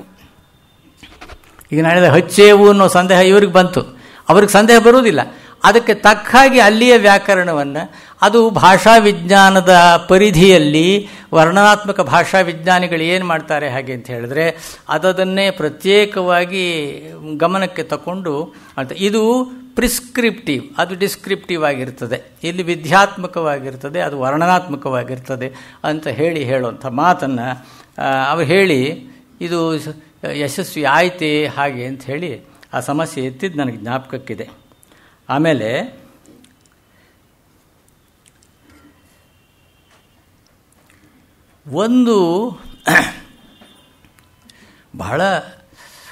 ಒಂದು ಸಂಗತಿ ನಾನು ಕೆಲವು ಸಭೆಗಳಲ್ಲಿ ಹೇಳಿದ್ದೀನಿ. ಕನ್ನಡ ಸತ್ತೇ ಹೋಗಿದೆ ಅಂತ ಕೇಳಿದವರಿಗೆ ಏನು ಇವರ ಇಂಥ ಮಾತುಗಳು ಹೇಳ್ತಾರಲ್ಲ. ಯಾಕೆ ಅಂದರೆ, ನಮ್ಮ ಕನ್ನಡ ಭಾಷೆಯ ಬೆಳವಣಿಗೆಯನ್ನು ಗಮನಕ್ಕೆ ತಗೊಂಡ್ರೆ ನಾವು ಕನ್ನಡದ ವಾಕ್ಯ ರಚನೆ, ಕನ್ನಡದ ಶಬ್ದ ಭಂಡಾರ ಎರಡರ ದೃಷ್ಟಿಯಿಂದಲೂ ಕೂಡ ಈಗ ಬಡತನ ಎಷ್ಟಿದೆ ಅಂತ ಹೇಳಿ ನಮಗೆ ಗೊತ್ತಾಗ್ತದೆ. ಇದನ್ನು ಮೊದಲು ಮನಗಂಡವರು BM ಶ್ರೀಕಂಠಯ್ಯನವರು. ಕೆಲವು ಉದಾಹರಣೆಗಳು ಕೊಟ್ಟು, ಅಯ್ಯೋ ನನ್ನ ಕನ್ನಡ ಜನವೇ, ಇದು ನಿಮಗೆ ಯಾರಪ್ಪ ಕನ್ನಡ ನಿಮಗೆ ಹೇಗೆ ನಿಮಗಾಗಿ ಕನ್ನಡ ಬರೆಯೋರು ಯಾರಿದ್ದಾರೆ ಅಂತ ಹೇಳಿ ಗೋಳಾಡ್ತಾರೆ ಅವರು ಕನ್ನಡ ಭಾಷಾಭ್ಯುದಯದ ಕ್ರಮಗಳು ಅಂತ ಲೇಖನ ಬರೀಲಿಲ್ಲ, ಕನ್ನಡ ಮಾತು ತಲೆ ಎತ್ತುವ ಬಗೆ ಅಂತವರು. ಕನ್ನಡ ಮಾತು ತಲೆ ಎತ್ತುವ ಬಗೆ ಅಂದರು, ಹೊಂಗನಸ್ಸುಗಳು ಅಂತಂದರು. ಅವು ಹೇಗೆ ಅಂತ ಹೇಳಿದರೆ ಕೃತಕವಾದ ಸೃಜನೆ ಅಲ್ಲ ಅದು. ಅವರು ಹೃತ್ಪೂರ್ವಕವಾಗಿ ಅದನ್ನು ಹಾಗೆ ವಿಚಾರ ಮಾಡಿ ಅವರು ಇಂಗ್ಲೀಷ್ ಪ್ರೊಫೆಸರ್, ಅವರ ಪಾಠ ಪ್ರವಚನಗಳಲ್ಲಿ ಇಂಗ್ಲೀಷ್ ಪಾಠ ಮಾಡುವಾಗ ಕನ್ನಡ ಶಬ್ದಗಳನ್ನು ಉಪಯೋಗಿಸ್ತಾ ಇರಲಿಲ್ಲ, ಕನ್ನಡ ಪಾಠ ಮಾಡುವಾಗ ಇಂಗ್ಲೀಷಿನ ಶಬ್ದಗಳನ್ನು ಉಪಯೋಗಿಸ್ತಾ ಇರಲಿಲ್ಲ ಅಂತ ಹೇಳಿ ಅವರ ಶಿಷ್ಯರು ಹೇಳ್ತಾರೆ. ಅದು ಆ ಕನ್ನಡದ ತನ್ನತನ ಇದೆಯಲ್ಲ, ಕನ್ನಡದ ನುಡಿಯ ನೀರಿಗೆ ಅದರ ಶಕ್ತಿ, ಅದನ್ನು ಪೂರ್ಣ ಪ್ರಮಾಣದಲ್ಲಿ ವಿಶದಪಡಿಸಬೇಕು ಅನ್ನೋದು ಅವರ ಮನಸ್ಸಲ್ಲಿದ್ದರಿಂದ ಅವರು ಮೊದಲು ತಾಯ ಹಾಲ ಕುಡಿದು ಲಲ್ಲೆಯಿಂದ ತೊದಲಿ ನುಡಿದು ಬೆಳೆದು ಬಂದ ಮಾತದಾವುದು. ಅವರ ಶಿಷ್ಯರು, ನಮ್ಮ ಮೇಷ್ಟ್ರು ಕುವೆಂಪು ಅವರು ಸಂಸ್ಕೃತದ ವಿಜೃಂಭಣೆ ಕಾಣ್ತದೆ. ಅದವರ ವಿಧಾನ, ಅವರದೇ ಆನೆ ನಡೆದುದೇ ಮಾರ್ಗಂ, ಅವರೇನೋ ಅದನ್ನು ಆರಿಸ್ಕೊಂಡ್ರು. ಆದರೆ BM ಶ್ರೀಕಂಠಯ್ಯನವರು ಕನ್ನಡಕ್ಕೆ ಆ ಹೊಸತನವನ್ನು ತೋರಿಸೋ ಇದರಲ್ಲಿ ಆವರೆಗಿನ ಈ ಕರ್ಮಣಿ ಪ್ರಯೋಗಗಳಿಂದ ಹೆಣೆದು ಮಾಡಿ ಅರ್ಥವಾಗಿ ಶಬ್ದಗಳನ್ನು ಹಾಕಿ, ನೀವು ಕೆಲವು ಸಾಹಿತ್ಯ ಸಮ್ಮೇಳನದ ಅಧ್ಯಕ್ಷ ಭಾಷಣಗಳನ್ನು 9 ಈ ಥರದ್ದು ಸಿದ್ಧಾಂತಿ ಸುಬ್ರಹ್ಮಣ್ಯ ಶಾಸ್ತ್ರಿಗಳು ಇವರೆಲ್ಲ ಶಿವಶಂಕರ ಶಾಸ್ತ್ರಿಗಳು ಮಾಡಿದ್ದೆಲ್ಲ ನೋಡಬೇಕು. ಏನು ಕನ್ನಡ ಹಳೆಗನ್ನಡ ಎಲ್ಲ ಸೇರಿಕೊಂಡು ಅದು ಆಗ ಒಪ್ಪಿತವಾದ ಒಂದು ಕ್ರಮ. ಇದರಿಂದ ನೋಡಿ, ಇದರಿಂದ ಏನಾಗಿದೆ ಅಂತ ಹೇಳಿದ್ರೆ, ಈಗ ಈ ದೂರದರ್ಶನದ ವಾಹಿನಿಗಳು ಅವರು ಅಲ್ಲಿಯ ಮಾತಿನ ರೀತಿ, ಅಲ್ಲಿಯ ಅಕ್ಷರ ಪಟ್ಟಿಕೆಗಳು ಬರ್ತವಲ್ಲ, ಅಲ್ಲಿ ವಾರ್ತೆಯನ್ನು ಮತ್ತೇನು, ಒಂದು ವಾಕ್ಯವಾದರೂ ಸರಿ ಇದ್ದೈತೆ, ಒಂದು ವಾಕ್ಯವಾದರೂ ಅವರು ಸರಿಯಾಗಿ ಉಚ್ಚಾರ ಮಾಡ್ತಾರೆಯೇ?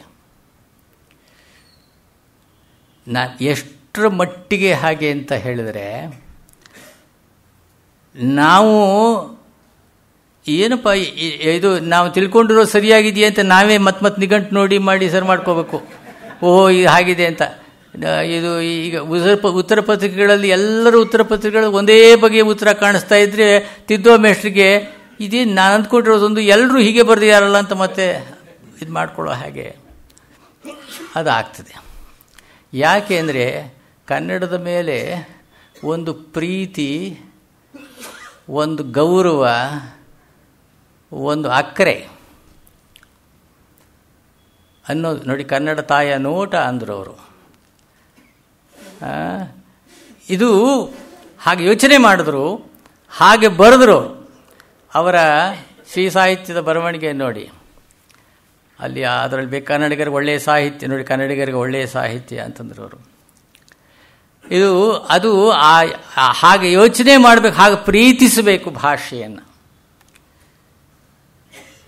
ಈಗ ನೋಡಿ, ನಾನು ಹೇಳಿದೆ ನಿಮಗೆ, ಬಹಳ ನಾವು ಈಗ ನನ್ನ ಮಾತಿನ ರೀತಿಯಲ್ಲೇ, ಯಾಕಂದರೆ ವೇದಿಕೆ ಮೇಲೆ ನಿಂತರೆ ಏನಾಗ್ತದೆ, ಏನೋ ಪ್ರೌಢಿಮೆ ಅಥವಾ ಏನೋ ಇದು ಸಹಜವಾಗಿ ಸರಳವಾಗಿ, ಯಾರು ಕೃಷ್ಣಶಾಸ್ತ್ರಿಗಳು ಹಾಗೆ ಮಾತಾಡ್ತಿದ್ದದನ್ನು ನಾನು ನೋಡಿದ್ದೀನಿ, ಮೂರ್ತಿರಾಯರು ಹಾಗೆ ಮಾತಾಡ್ತಾ ಇದ್ದದ್ದು ನೋಡಿದ್ದೀನಿ, ಸರಳವಾಗಿ ಸಂವಾದ ಮಾಡೋ ಹಾಗೆ. ಖುಷಿ ಹರಿದಾಸ್ ಭಟ್ರು ಮಾತಾಡೋದು ನಾನು ನೋಡಿದ್ದೀನಿ. ಅದು ಸರಳವಾಗಿ ಸರಾಗವಾಗಿ ಸಂವಾದ ನಡೆಸ್ದ ಹಾಗೆ ಇರ್ತಕ್ಕಂಥದ್ದು. ಈಗ ವೇದಿಕೆ ಮೇಲಿನ ರೀತಿ ಬೇರೆ, ಪರಸ್ಪರ ಸಂವಾದದಲ್ಲಿ, ಅದು ಮನೆ ವ್ಯವಹಾರದಲ್ಲಿ ನಾವು ಮಾತಿನ ರೀತಿಯೇ ಬೇರೆ. ಯಾವ ಮಾತಿನ ರೀತಿಯಾದರೂ ಕೂಡ ನಮಗೆ ಅದು ಇನ್ನೊಬ್ಬರಿಗೆ ತಿಳಿಯುತ್ತೆ ಅನ್ನೋ ವಿಚಾರ ಅಲ್ಲಿ ಮುಖ್ಯವಾಗಿರ್ತದೆ, ಹೇಗೋ ತಿಳಿಯೋದಲ್ಲ ನೋಡಿ. ಅದಕ್ಕೆ ಒಂದು ಮಾತು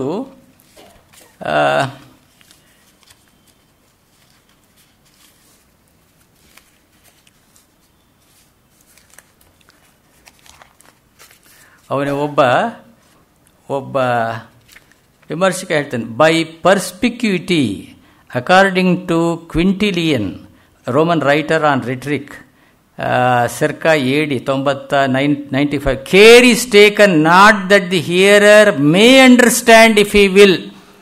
ಅವನು ಮನಸ್ಸು ಮಾಡಿದ್ರೆ, ಅವನು ಕಿವಿಗೊಟ್ಟು ಕೇಳಿದ್ರೆ, ಇದೇನು ತಿಳ್ಕೊಬೇಕಪ್ಪ ಅಂತ ಅನಿಸಿದ್ರೆ ತಿಳ್ಕೊಳ್ಳೋದಲ್ಲಯ್ಯ. ವಿಶದತೆ, ಸ್ಪಷ್ಟತೆ, ಸುಲಭ ಗ್ರಾಹ್ಯತೆ ಅನ್ನೋದು that he must understand whether he will or not. ನಿಮ್ಮ ಕಿವಿಗೆ ಬಿದ್ದ ಕೂಡಲೇ ಅದು ಅರ್ಥವಾಗಿ ಅದು ಹೊಡೆದೋಗ್ಬೇಕದು. ಅದು ವಿಶದತೆ ಅಂತನ್ನೋ ಮಾತು ಇದು. ಆದರೆ ಒಂದು ಕಾಲಕ್ಕೆ ಏನಾಯಿತು ಅಂತ ಹೇಳಿದ್ರೆ, ಈ ಅಮೆರಿಕದಲ್ಲಿ ಅವರೊಂದು ಇಂಗ್ಲಿಷ್ ಭಾಷೆಯ ಕ್ರಮವನ್ನು, ಮಾತಿನ ರೂಢಿಯನ್ನು, ಬರವಣಿಗೆಯ ರೂಢಿಯನ್ನು ರೂಢಿಸ್ಕೊಂಡ್ರಲ್ಲ, ಆಗ ಬಹುಶಃ ಹುಟ್ಟಿದ್ದು ಅಂತ ಕಾಣ್ತೆ. ಆರ್ ನರಸಿಂಹಾಚಾರ್ಯರು ಒಂದು ಅಲ್ಲಿಯ ರೌಂಡ್ ಟೇಬಲ್ ಅನ್ನೋ ಪತ್ರಿಕೆಯಿಂದ ಒಂದು ಪ್ಯಾಸೇಜಿನ, ಯಾಕೆಂದರೆ ಅವರು ಕನ್ನಡ ಮಾತಿನ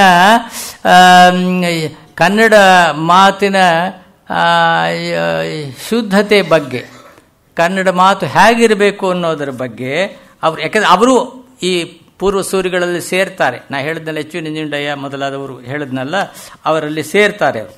ಅವರು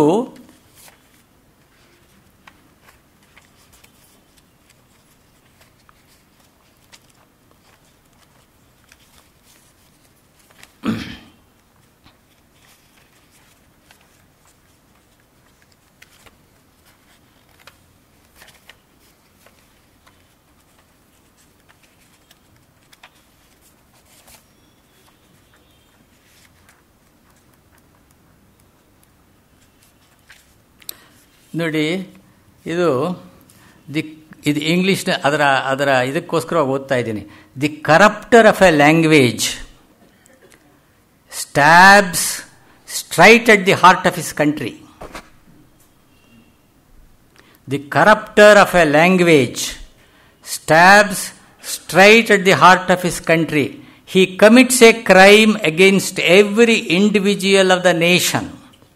For he throws a poison into a stream from which all must drink. He wrongs himself first, and afterwards every man and woman whose native speech he mars. It is the duty of every educated man to guard zealously the purity of his native tongue. He who hunts down and pillories a slang phrase, a vulgarism, a corruption of any kind, is a public benefactor. In the fulfillment of the sacred trust which rests on him as an educated man, he adds a stone in the bulwark of the nation's safety and greatness. ಇದು ಈ ಥರ ಇರೋಕ್ಕೆ ಸಾಧ್ಯವೇ? ಆದರೆ ಇದು ನಮ್ಮ ಆದರ್ಶವಂತೂ ಆಗಿರಬೇಕು. ನಮ್ಮ ಆದರ್ಶವನ್ನು ಎಷ್ಟು ಚೆನ್ನಾಗಿ ಮಾತಾಡ್ತಾರ್ರಿ, ಎಷ್ಟು ಸೊಗಸಾಗಿ ಮಾತಾಡ್ತಾರೆ, ಎಷ್ಟು ಸ್ಪಷ್ಟವಾಗಿರ್ತದೆ, ಎಷ್ಟು ಸ್ಫುಟವಾಗಿ ಅವರು ವಿಷಯಗಳನ್ನು ಹೇಳ್ತಾರೆ ಅಂತ ಹೇಳೋ ಹಾಗೆ ಇರಬೇಕು. ಅದು ಆಮೇಲೆ ಹೇಗೋ ಅರ್ಥವಾಗುತ್ತಲ್ಲ, ನಿಂಗೆ ಅರ್ಥವಾಯ್ತೋ ಇಲ್ವೋ ಹಾಗೆ ಅಂತ. ಅರ್ಥವಾಯ್ತೋ ಇಲ್ವೋ ಹಾಗೆ ಅಂತ ಹೇಳಿದರೆ ಅದು ಒಂದು ಸೌಂದರ್ಯ, ಒಂದು ಚೌಕಟ್ಟು, ಒಂದು ರಸಿಕತೆ, ಒಂದು ಒಂದು ಒಂದು ಶಿಕ್ಷಣ, ಒಂದು ಸಂಸ್ಕೃತಿ, ಒಂದು ಮಾತಿನ ಒಂದು ಸೊಗಸು ಅದು ಇರಬೇಕು ಬೇಡ. ಈ ದೃಷ್ಟಿಯಿಂದ ನೋಡಿದರೆ ನಮ್ಮ ಮಾತಿನ ರೀತಿಯಲ್ಲಿ ನಾವು ಸಾಧ್ಯವಾದ ವ್ಯಾಕರಣ ಶುದ್ಧವಾಗಿ ಅಂತಲ್ಲ. ಈಗ ವ್ಯಾಕರಣ ಶುದ್ಧವಾಗಿ ಅಂತಲ್ಲ, ವ್ಯಾಕರಣ ಎಲ್ಲೂ ಹೋಗೋದಿಲ್ಲ ಅದು. ಆದರೆ ಆಯಾಯ ಧ್ವನಿಗೆ ಸಲ್ಲಬೇಕಾದ ಒಂದು ಮರ್ಯಾದೆಯನ್ನು, ಗೌರವವನ್ನು ಸಲ್ಲಿಸಿ, ಶಕಾರವನ್ನು ಶಕಾರದಂತೆ, ಶಕಾರವನ್ನು ಶಕಾರದಂತೆ, ಸಕಾರವನ್ನು ಒಂದರೊಡನೆ ಇನ್ನೊಂದನ್ನು ಬೆರೆಸದೆ, ಅಕಾರವನ್ನು ಹಕಾರ ಮಾಡದೆ, ಹಕಾರವನ್ನು ಅಕಾರ ಮಾಡದೆ, ಧನಾನ ಧನ ಮಾಡದೆ, ಧನಾನ ಧನ ಮಾಡದೆ, ಕಂಧರವನ್ನು ಕಂದರ ಮಾಡದೆ, ಸ್ಕಂಧವನ್ನು ಸ್ಕಂದ ಮಾಡದೆ, ಇದು ಹೇಳಿದರೆ ಮಾತ್ರ ಆವಾಗ ನಮ್ಮ ಉದ್ದೇಶ ಸ್ಫುಟವಾಗ್ತದೆ. ಆದರೆ ಮುಖ್ಯವಾಗಿ ಗಮನಿಸಬೇಕಾದ್ದು ಏನಪ್ಪ ಹಾಗೆ ಅಂತ ಹೇಳಿದರೆ, ವಾಕ್ಯದ ವಿಚಾರ ನಾನು ನಾಳೆ ಸ್ವಲ್ಪ ಹೇಳ್ತೀನಿ. ಆದರೆ ಈಗ ಶಬ್ದದ ಸಂಬಂಧವಾಗಿ ಈಗ ನೋಡಿ, ನಾವು ಎಷ್ಟರ ಮಟ್ಟಿಗೆ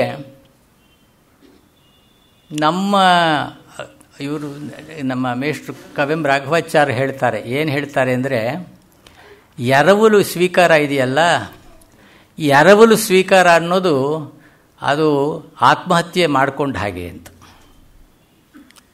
ಯಾಕೆಂದರೆ ನಮ್ಮದನ್ನು ಬಿಟ್ಟು ಬೇರೆದನ್ನು ನಾವು ಬೇರೆದಕ್ಕೆ ಮಣೆ ಹಾಕದ ಹಾಗೆ ಆಗಿತ್ತು ಹೇಳಿ. ಈಗ ಸುಮ್ಮನೆ ಒಂದು ಧಾಟಿ ಹೇಳಿ, ಈಗ ತರಕಾರಿ ಹೋಟ್ಲಿರಲಿ ಅಥವಾ ತರಕಾರಿ ಅಂಗಡಿ ಇರಲಿ, ದಿನಸಿ ಅಂಗಡಿ ಇರಲಿ ನೋಡಿ, ಬದನೆ, ಗೋರಿ, ಹುರುಳಿ, ಹಾಗಲ, ಸೀಕುಂಬಳ, ಬೂದುಗುಂಬಳ, ಮೆಣಸು, ನುಗ್ಗೆ, ದಪ್ಪಮೆಣಸು, ಬೆಂಡೆ, ಸೌತೆ, ಹೀರೆ, ತುಪ್ಪದ ಹೀರೆ, ಸೋರೆ, ಕಹಿ ಸೋರೆ, ಕೊತ್ತಂಬರಿ, ಹೂಕೋಸು, ಎಲೆಕೋಸು, ಗಡ್ಡೆಕೋಸು, ಈಗ ಹೇಳ್ತಾ ಮೂಲಂಗಿ, ಕೆಂಪು ಮೂಲಂಗಿ, ಈ ಮೆಂತೆ, ದಂಟು, ಶುಂಠಿ, ನಿಂಬೆ, ಈ ಅಲಸಂದೆ, ಅದಕ್ಕೆ ತರಗುಣಿ ಅಂತ ಇದ್ರು, ಕಾರಾಮಣಿ ಅಂತಿದ್ರು, ಅಲಸಂದೆ ಅಂತಿದ್ರು, ಕೊರಲು, ಬರಗು, ನವಣೆ, ಸಾಮೆ, ರಾಗಿ, ಜೋಳ. ಇದೇನಾಗಿದೆ, ಇದು ಹಳ್ಳಿಯಲ್ಲಿ ಜೀವಂತವಾಗಿ ಇದ್ದದ್ದು. ಈಗೆಲ್ಲ ಪ್ರತಿಯೊಂದಕ್ಕೂ ಮನೆಯಲ್ಲಿ ತಟ್ಟೆಗೆ ಅನ್ನ ಹಾಕೊಂತೀವಿ, ಹೋಟ್ಲಿಗೆ ಹೋದರೆ ವೈಟ್ ರೈಸ್ ಕೊಡಿ ಅಂತೀವಿ. ಅಲ್ಲಿ ಬೇರೆ ಆಗೋಗುತ್ತೆ ಅದು ವೈಟ್. ಅದರೊಳಗೆ ಒಂದು ದೊಡ್ಡ ಯಾವುದೋ ಒಂದು ಕಚೇರಿಯಲ್ಲಿ ಕೂತ ಹಾಗೆ ಅದು ವೈಟ್ ರೈಸ್ ಕೊಡು ಹಾಗೆ ಅಂತಂತೀವಿ. ಇದು ವಿಚಿತ್ರ ಇದು. ಆಮೇಲೆ ಇದರಿಂದ ಏನು ಅಂದರೆ, ನಮ್ಮ ಕನ್ನಡದ ಆಸ್ತಿಯನ್ನು ಇನ್ನು ಕೆಲವು ಉದಾಹರಣೆಗಳು ನಿಮಗೆ ಕೊಡ್ತೀನಿ. ಈಗ ಹಕ್ಕಿ ಪಕ್ಷಿಗಳು, ಇದು ಕೆಲವು ನಿಘಂಟುಗಳಿವೆ. ಈಗ ಮುಮ್ಮಡಿ ಕೃಷ್ಣರಾಜ ಒಡೆಯರು, ಚಾಮುಂಡ ಲಘು, ಅವರ ಸೆಕ್ಷನ್ ವೈಸ್ ಮಾಡಿಬಿಟ್ರು ಅವರು. ಹೂಗಳು, ಸಂಸ್ಕೃತದ್ದು ಒಂದು ಕಡೆ, ಅದಕ್ಕೆ ಸಂವಾದಿಯಾದ ಕನ್ನಡದ ಹೆಸರುಗಳು, ಆಮೇಲೆ ಹಕ್ಕಿ ಪಕ್ಷಿಗಳು ಸಂವಾದಿಯಾಗಿ ಸಂಸ್ಕೃತಕ್ಕೆ ಸಂವಾದಿಯಾಗಿ ಕನ್ನಡದ್ದು, ಈ ಕಿಸಂವಾರ್ ಗ್ಲಾಸರಿ ಈ ಮೊದಲಾದ ಇದನ್ನು ಗಮನಿಸಿ ನಾನು ಅಚ್ಚಗನ್ನಡ ಪ್ರಾಣಿ ಪದಕೋಶ ಅಂತ ಒಂದು ಮಾಡಿದೆ. ಇದು ಹೇಗೆ ಅಂದರೆ ಕನಿಷ್ಠ ನಾವು ಅವುಗಳನ್ನು ಒಂದು ದಾಖಲೆಯಾದರೂ ಮಾಡಿದ್ರೆ ಆಸಕ್ತಿ ಇರೋರು ಗಮನಿಸ್ತಾರೆ, ಅದಕ್ಕೊಂದು ಚಾಲ್ತಿ ಕೊಡ್ತಾರೆ ಅನ್ನೋದು ಒಂದು ಉದ್ದೇಶ ಅದಕ್ಕೆ. ನೋಡಿ, ಈ ಹಂದಿ ಅನ್ನೋ ಮಾತು, ಹಂದಿ ಎಕ್ಕಲ ವಂದಿ, ಎಡು ಎಯ್ಯ ಮಿಗ, ಏದು ಪಂದಿ, ಪಂದಿ, ಎಯ್ಯವಂದಿ, ಮಿಗ, ಕಣೆಹಂದಿ, ಕಾಡಹಂದಿ, ಕೂರ್ಪಂದಿ, ಕೂರ್ಮಹಂದಿ, ಕೋಳ, ಚಿಪ್ಪಂದಿ, ಚೀಪ್ ಹಂದಿ, ತನೆವಂದಿ, ಪಿಡಿವಂದಿ, ಪೇಪಂದಿ, ಬೆಟ್ಟಗೆದ್ಲು, ಮುಳ್ಳುಹಂದಿ, ನೀರ್ಹಂದಿ, ನರುಳ್ಳಿ ಹಂದಿ. ಇದು ನೋಡಿ ಹಳ್ಳಿ ಕಡೆ ಈಗ ಬಳಸ್ತಾರೋ ಇಲ್ಲೋ, ಅಥವಾ ಇದು ಭಾಳ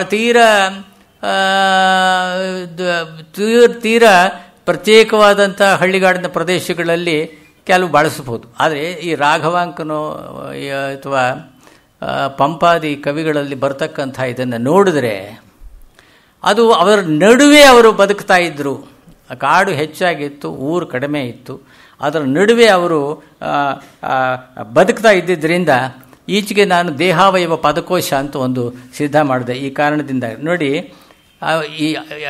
ಇದು ಮಾತಿನಲ್ಲಿ, ಯಾಕೆಂದರೆ ಕರಗಿ ಹೋಗ್ತಾ ಇರತಕ್ಕಂಥ ಕನ್ನಡ ಶಬ್ದಗಳ ಆಸ್ತಿಯನ್ನು ನಾವು ಕಳ್ಕೊಂಡು ಅದರ ಜಾಗದಲ್ಲಿ ಅನಾವಶ್ಯಕವಾಗಿ ಇತರ ಭಾಷೆಗಳ, ಅವು ಇಂಗ್ಲೀಷ್ ಮಾಡ್ತಾ ಇರೋ ಕೋಟ್ಲೆ ಎಷ್ಟು ಅಂತ ಕೆ ವಿ ರಾಘವಾಚಾರ್ಯ ತುಂಬ ಬಹಳ ಅದರ ಬಗ್ಗೆ ವಿಸ್ತಾರ ಬರೀತಾರೆ ಅವರು. ನೋಡಿ, ಅರ್ಜುನ ಬಿಟ್ಟ ಬಾಣ ದುರ್ಯೋಧನನ ಸೈನ್ಯವನ್ನು ಎದುರಿಸಿ ಬಾಣ ಪ್ರಯೋಗ ಮಾಡಿದಾಗ ಅದು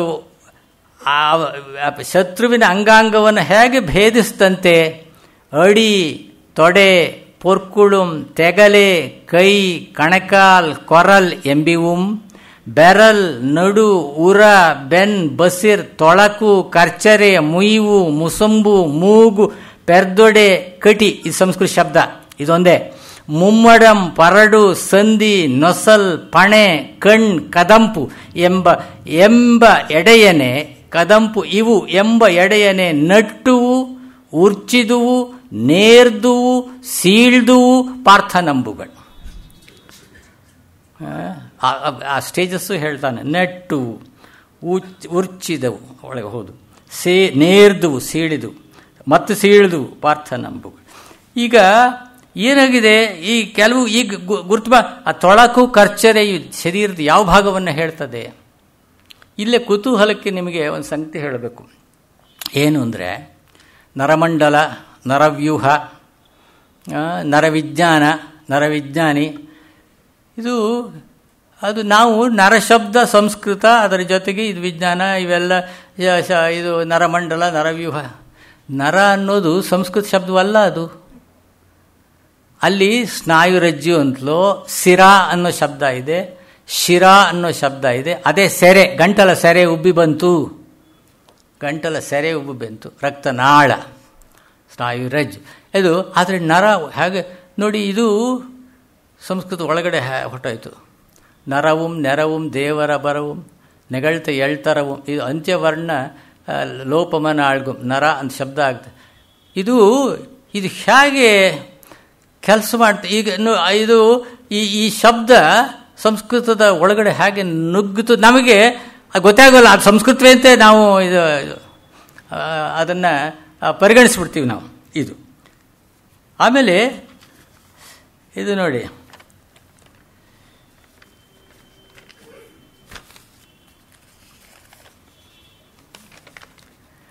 ಇದು ಈ ದಿಕ್ಕುಗಳ ದಿಗ್ವಾಚ್ಯ ಶಬ್ದಗಳು. ತೆಂಕ, ಬಡಗ, ಪೊಡುವ, ಮೂಡ, ನೇಸರು, ತಿಂಗಳು, ಅರಿಲು, ಆರ್ಲು, ಬೆಳಕು, ಕತ್ಲೆ, ಕಾವಳ, ಇರುಳು, ಮಂಜು, ಇಬ್ಬನಿ, ಹಿಂಗಾರು, ಮುಂಗಾರು, ಹೊತ್ತು, ಮೊಬ್ಬು, ಮುಂಜಾನೆ, ಮುಸ್ಸಂಜೆ, ಬಾನು, ಕಾನು, ತಪ್ಪಲು, ತೊಪ್ಪಲು, ನಾಳೆ, ನಾಡಿದು, ನೆನ್ನೆ, ಮೊನ್ನೆ, ಮೊನೆಯೇಡು, ಸವಳ್ತಡೆ. ಇವೆಲ್ಲ ಸತ್ತೇ ಹೋಗಿವೆ ಬಿಡಿ ಈ ಶಬ್ದಗಳೆಲ್ಲ.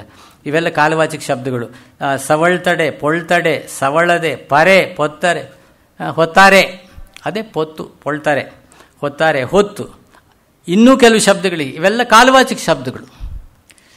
ಎಲ್ಲಿಗೆ ಹೋದವು, ಯಾಕೆ ಹೋದವು, ಎಲ್ಲಿಗೆ ಹೋದವು, ಯಾಕೆ ಹೋದವು, ಯಾಕೆ ಹೋದವು. ಇದು ನಮ್ಮ ಭಾಳ ಚೆನ್ನಾಗಿ ಕೆ ವಿ ರಾಘವಾಚಾರ್ಯ ಅವರು ಇದ್ರ ಬಗ್ಗೆ ಬಹಳ ಆಸಕ್ತಿ ಇದ್ದರು. ಭಾಳ ಚೆನ್ನಾಗಿ ಅದನ್ನ ಅನಲೈಸ್ ಮಾಡ್ತಾರೆ. ಏನಂದರೆ, ಪ್ರಯೋಗದ ಕಡೆ ತಿರುಗಿದರೆ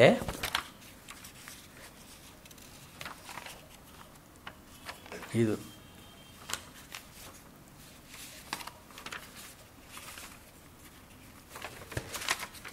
ನೋಡಿ, ಇದು ಈ ಎರವಲು ವ್ಯಾಪಾರದಲ್ಲಿ ಎಲ್ಲ ಹೆರನುಡಿಗಳೂ ಒಂದೇ ಬಗೆಯಲ್ಲಿ ಒಮ್ಮೆಗೆ ಪಳಗಿ ಬಿಡುವುದಿಲ್ಲ. ಭಿನ್ನ ಜಾತಿಯರ ಪರಸ್ಪರ ವಿವಾಹವಿದ್ದಂತೆ ಕೆಲವು ಬೇಗ ಒಗ್ಗುತ್ತವೆ, ಕೆಲವು ಕಾಲ ತೆಗೆದುಕೊಳ್ಳುತ್ತವೆ, ಮತ್ತೆ ಕೆಲವು ಕೊನೆಯವರೆಗೂ ಒಡೆದೇ ನಿಂತು ಬಿಡುತ್ತವೆ. ಮದುವೆಯಲ್ಲಿ ಮನೆಗೆ ಹೆಣ್ಣನ್ನು ತಂದುಕೊಳ್ಳುವುದು ಸಾಮಾನ್ಯ. ಕೆಲವೊಮ್ಮೆ ಕಾರಣಾಂತರದಿಂದ ಗಂಡನ್ನು ತಂದುಕೊಳ್ಳುವುದು ಉಂಟು.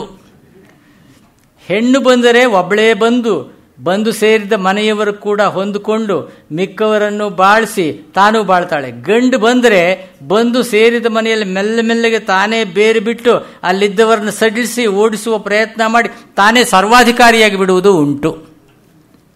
ನುಡಿಗಳಲ್ಲಿಯೂ ಹೀಗೆಯೇ. ಹೆಣ್ಣು ನುಡಿಗಳು ಒಂಟೊಂಟಿಯಾಗಿ ಬಂದು ನಾವು ಹೇಳಿದಂತೆ ಕೇಳುತ್ತವೆ. ಕೆಲವು ಗಂಡು ನುಡಿಗಳು ಬಂದು ಬಿಟ್ಟರೆ ಮನೆಯ ಬಡ ನುಡಿಗಳನ್ನು ಕಾಡಟ್ಟಿ ಬಿಟ್ಟು ತನ್ನ ಪೂರ್ವ ಪರಿವಾರಗಳ ತಂಡಗಳನ್ನೆಲ್ಲ ತೆಗೆದುಕೊಂಡು ತಂದು ಸೇರಿಸಿಕೊಂಡು ಹಾವಳಿ ಎಬ್ಬಿಸಿ ಬಿಡುತ್ತವೆ. ಅದಕ್ಕೆ ಉದಾಹರಣೆಗಳು ಕೊಡ್ತಾರೆ. ಇದು ನಿಮ್ಮ ಗಮನ, ಸಂಸ್ಕೃತದ ದೇವರು ಬಂದು, ಅಲ್ಲಿವರೆಗೂ ದೇವರು ಶಬ್ದ ಕನ್ನಡದಲ್ಲಿ ಏನಿತ್ತು, ಏನು ಪರಮ ಅಂತಿತ್ತೋ ಇನ್ನೊಂದಿತ್ತೋ ಇರಲಿ, ದೇವರು ಬಂದು ಕನ್ನಡದ ಅರವನ್ನು ಪೊತ್ತುಗೆಯನ್ನು ಓಡಿಸಿ ತನ್ನ ಧರ್ಮವನ್ನು ಭಕ್ತಿಯನ್ನು ತಂದಿಟ್ಟುಕೊಳ್ಳಲಿಲ್ಲವೇ? ಇದು ಈ ಗಂಡು ಪದ, ಇದು ಈ ದೇವರು. ಕನ್ನಡದ ಅರ ಅಂದರೆ ಧರ್ಮ ಅಂತ, ಅರವಟ್ಟಿಗೆ ಇತ್ಯಾದಿ ಶಬ್ದಗಳನ್ನು ನೀವು ಗಮನಿಸ್ತೀವಿ.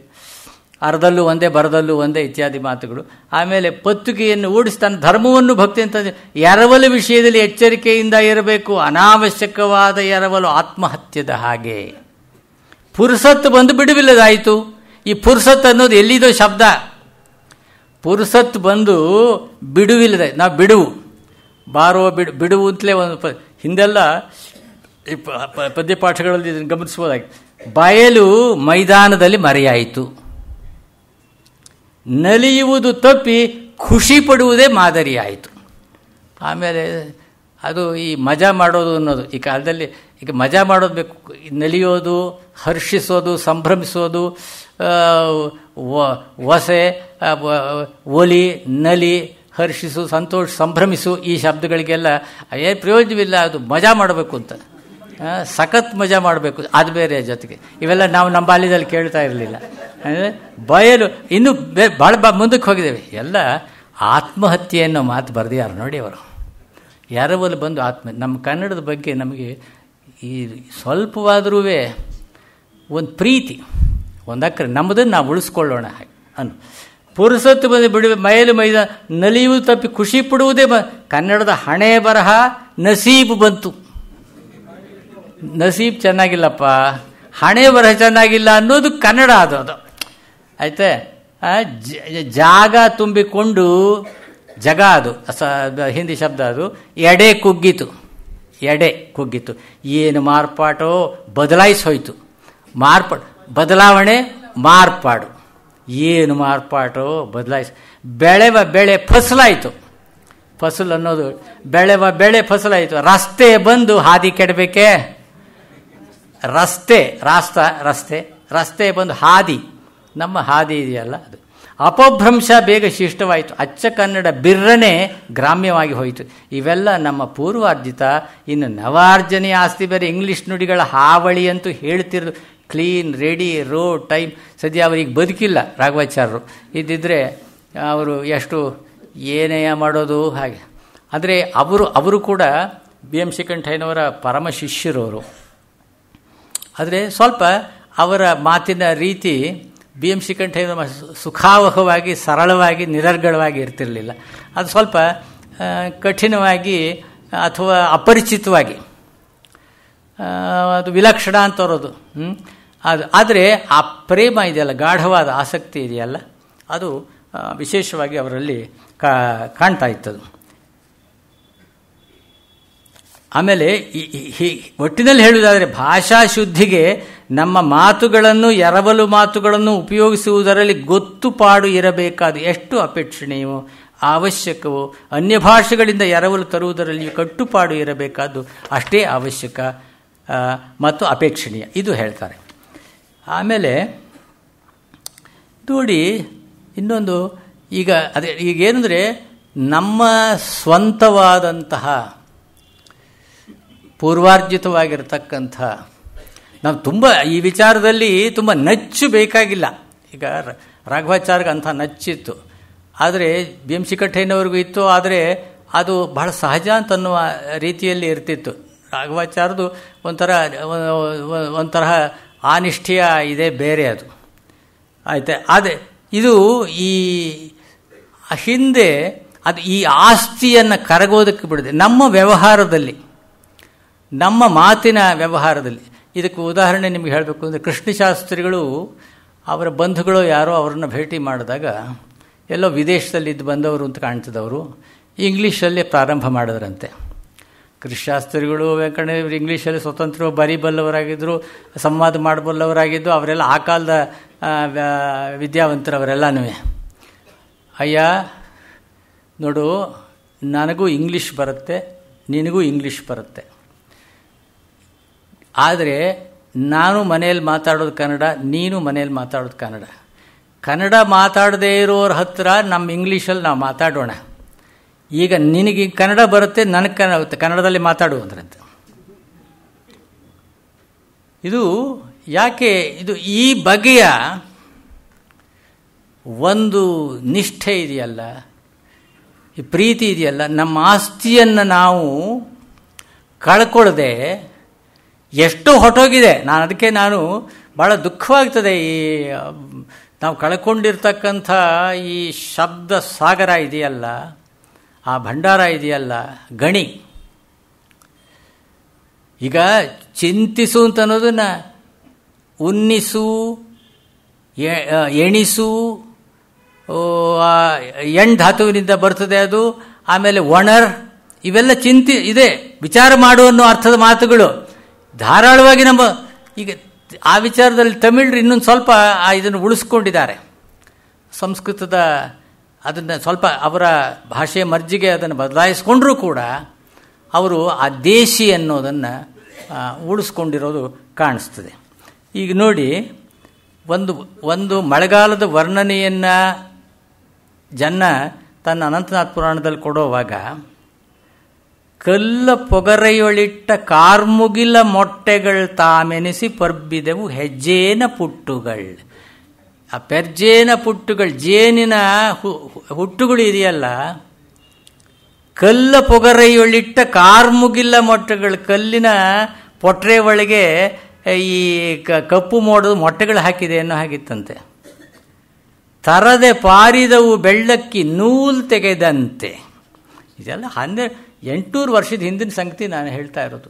ತರದೆ ಒಂದೇ ಸಾಲಾಗಿ, ತರದೆ ಪಾರಿದವು ಬೆಳ್ಳಕ್ಕಿ ನೂಲ್ ತೆಗೆದಂತೆ, ನೆರೆದ ಕಾಮನ ಬಿಲ್ಗೆ ಬಿಳಿಯ ತಿರು ಬಿಗಿದಂತೆ. ಬಿಳಿಯ ಹಗ್ಗ ಯಾವುದು, ಈ ಬಿಲ್ಲಿಗೆ ಕಟ್ಟೋ ಹಗ್ಗ ಹೆದೆ ಇದೆಯಲ್ಲ, ಹಾಗೆ ಕಾಣಿಸ್ತಾ ಇದೆ. ನೆರೆದ ಕಾಮನ ಬಿಲ್ಗೆ ಬಿಳಿಯ ತಿರು ಬಿಗಿದಂತೆ, ತರದೆ ಪಾರಿದವು ಬೆಳ್ಳಕ್ಕಿ ನೂಲ್ ತೆಗೆದಂತೆ. ಪಸಲೆಯೊಳ್ ಪಸುರೇರೆ ಪರಪಿನೊಳ್ ಪೊರೆಯೇರೆ, ಗಿಡಗಳೊಳ್ ದನಿದೋರೆ ಗೊಡಲೆಯೊಳ್ ನರೆಯೇರೆ, ನಿರಿನಿರಿದು ತೆರೆಯಿರಿದು ಕಿರುಮಳಲ ದಿಣ್ಣೆಯೊಳ್ ಪರಿವ ಜರಿವನಲೆಸೆದುವು ಒರೊಂದು ತಾಣದಳು. ಕನ್ನಡ ಅನ್ನೋದು ಸಹಜವಾಗಿ ಆತ್ಮದ ಧ್ವನಿಯಾಗಿ, ಕರೆಯಾಗಿ ಅದು ಬರ್ತದೆ. ಮಳೆಯ ವರ್ಣನೆಯನ್ನು ಜಗನ್ನಾಥ ವಿಜಯ ಮಾಡಿ, ಬಲ್ಸರಿ, ಬಿರುಸರಿ, ಪೆರ್ಮಳೆ, ಮೆಲ್ಸರಿ, ತುಂತುರ್, ತುಷಾರಂ, ಇದು ಸಂಸ್ಕೃತ ಶಬ್ದ. ಇಳುಕುಂಬನಿ, ತಂದಲ್, ಸೋನೆ, ನಟ್ಟ ಬಡಪಮೆ, ಜಡಿಮಳೆ, ನಲ್ ಬಡಪ ಮೆನಲ್ ಸುರಿದು ಬಿಡದೆ ಮಳೆಗಳು ಇರುಳುಂ ಪಗಲುಂ. ಯಾಕೆ ಹೇಳಿದೆ ಅಂದರೆ, ಈ ಕಲ್ಪನೆಗೆ ಮಾತುಗಳು ಸಾಲ್ವು ಅನ್ನೋದಿದೆಯಲ್ಲ, ನಾವು ಸಮರ್ಥವಾಗಿಲ್ಲ, ನಾವು ಅಷ್ಟು ಸಂಪಾದನೆ ಮಾಡಿಲ್ಲ, ನಮ್ಮ ಹತ್ರ ಖರ್ಚು ಮಾಡೋದಕ್ಕೆ ನಮ್ಮ ಥೈಲಿಯಲ್ಲಿ ಇರಬೇಕಲ್ಲ ಮಾತುಗಳು ಇದ್ರೆ ಆವಾಗ ಬೇಕಾದ ಹಾಗೆ ನಾವು ಖರ್ಚು ಮಾಡ್ಬೋದು. ಈ ಸಾಮರ್ಥ್ಯವನ್ನು ನಾವು ಈಚೆಗೆ ತುಂಬ ಕಳ್ಕೊಳ್ತಾ ಇದ್ದೀವಿ. ನಾ ಮೊದಲೇ ಹೇಳಿದ ಹಾಗೆ ಈಗ ಇಂಗ್ಲೀಷ್ನ ಮೋಹ ಎಷ್ಟಿದೆ, ಅದನ್ನು ನಾನು ಈಗ ಅದು ಯಾಕೆ ಈ ಮೋಹ, ಈ ಇಂಗ್ಲೀಷ್ನ ಪ್ರತಿಯೊಂದು ಮಾತಿಗೂ ಇಂಗ್ಲೀಷ್ನ. ಆಮೇಲೆ ಇನ್ನೊಂದು ನಾನು ಕೇಳಿದ್ದೇನೆ, ಏನು ಅಂದರೆ ಆಕಾಶವಾಣಿ ವಿಚಾರ ನಂಗೆ ತಿಳಿಯೋದು, ದೂರದರ್ಶನ ಇಂಗ್ಲೀಷ್ ಮಾತುಗಳು ಬೆರೆಸಿ ಮಾತಾಡಿ ಅಂತಾರಂತೆ. ಅವರೇ ಹೇಳ್ತಾರಂತೆ ಇಂಗ್ಲೀಷ್ ಸೇರಿಸಿರಿ ಅಂತ. ಯಾಕೆಂದರೆ ಆಗ ಜನಕ್ಕೆ ಹತ್ತಿರವಾಗ್ತೀವಿ ಅಂತ. ಕನ್ನಡ ಪಾಪ ಯಾರಿಗೂ ಗೊತ್ತಿಲ್ಲ. ಇಲ್ಲಿರೋರೆಲ್ಲ ಕನ್ನಡ ಮರೆತು ಬಿಟ್ಟು ಎಷ್ಟೋ ಯುಗಗಳಾಗೋಗಿದೆ. ನೀವು ಇಂಗ್ಲೀಷ್ ಸೇರಿಸ್ಕೊಂಡು ಮಾತಾಡದೇ ಇದ್ರೆ ಅವ್ರಿಗೇನು ಅರ್ಥವಾಗೋದಿಲ್ಲಪ್ಪ. ನಮ್ಮದು ಕನ್ನಡ ಚಾನಲ್, ಆದ್ದರಿಂದ ನೀವು ಇಂಗ್ಲೀಷಲ್ಲೇ ಸ್ಪೀಕ್ ಮಾಡಬೇಕು. ಈ ರೀತಿಯ ಪ್ರವೃತ್ತಿ ಬೆಳೆದು ಇದು ಆತ್ಮಹತ್ಯೆ ಅನ್ನೋ ಮಾತನ್ನು ರಾಘವಾಚಾರ್ಯ ಏನು ಹೇಳಿದ್ರು, ಆ ಮಾತಿದೆಯಲ್ಲ ಅದು ಸತ್ಯಸ್ಯ ಸತ್ಯ ಹಾಗೆ ಅಂತ ಹೇಳಿ ನನಗನ್ನಿಸ್ತದೆ. ಒಂದು ಈಗ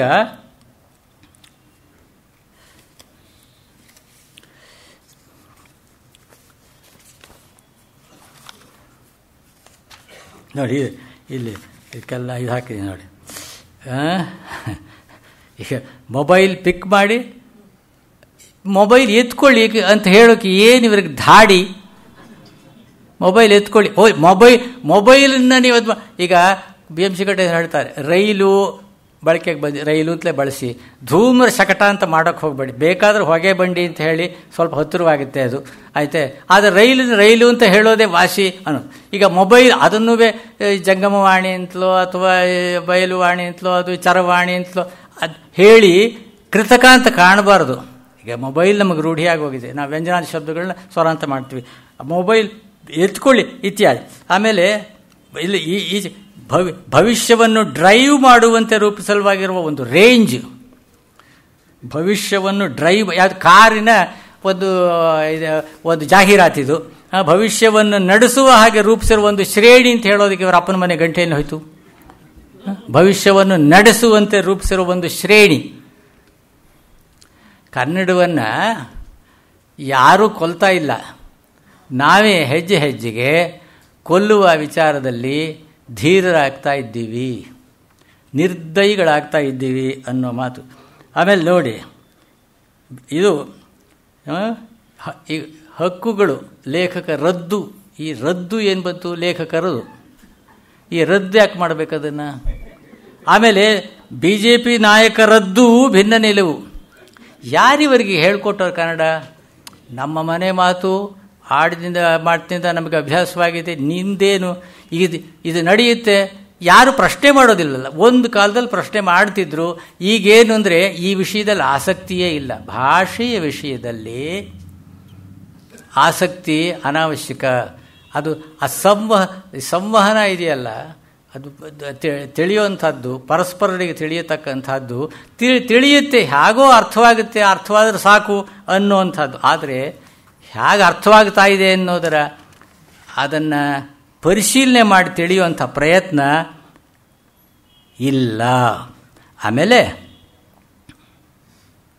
ಇದಕ್ಕೆ ಸಾಮಾನ್ಯವಾಗಿ ನಾನು ಹೇಳೋದೇನು ಅಂದರೆ, ದೂರದರ್ಶನದ ವಾಹಿನಿಗಳನ್ನು ನೋಡೋದು ಸ್ವಲ್ಪ ಕಾಲವಾದರೂ ನಿಲ್ಲಿಸಿದ್ರೆ ವಾಸಿ ಅಂತ ಕಾಣ್ತದೆ. ನಿಲ್ಲಿಸಿದ್ರೆ ನಮ್ಮ ಭಾಷೆ ನಮ್ಮ ಹಿಡಿದಲ್ಲಿರ್ತದೆ, ನಮಗೆ ಬೇರೆ ದಾರಿಗಳನ್ನು ನಾವು ಹುಡುಕೋಬಹುದು. ಆವಾಗ ಭಾಷೆ ಹೆಚ್ಚೆಚ್ಚು ಅಪಭ್ರಂಶಗೊಳ್ಳುವುದು, ಕೆಡೋದು. ಹೆಚ್ಚೆಚ್ಚು ಹಳೆಯ ಹಾಗೂ ನವೋದಯ ಕಾಲದ ಹೊಸ ಪುಸ್ತಕಗಳನ್ನು ಓದಬೇಕು.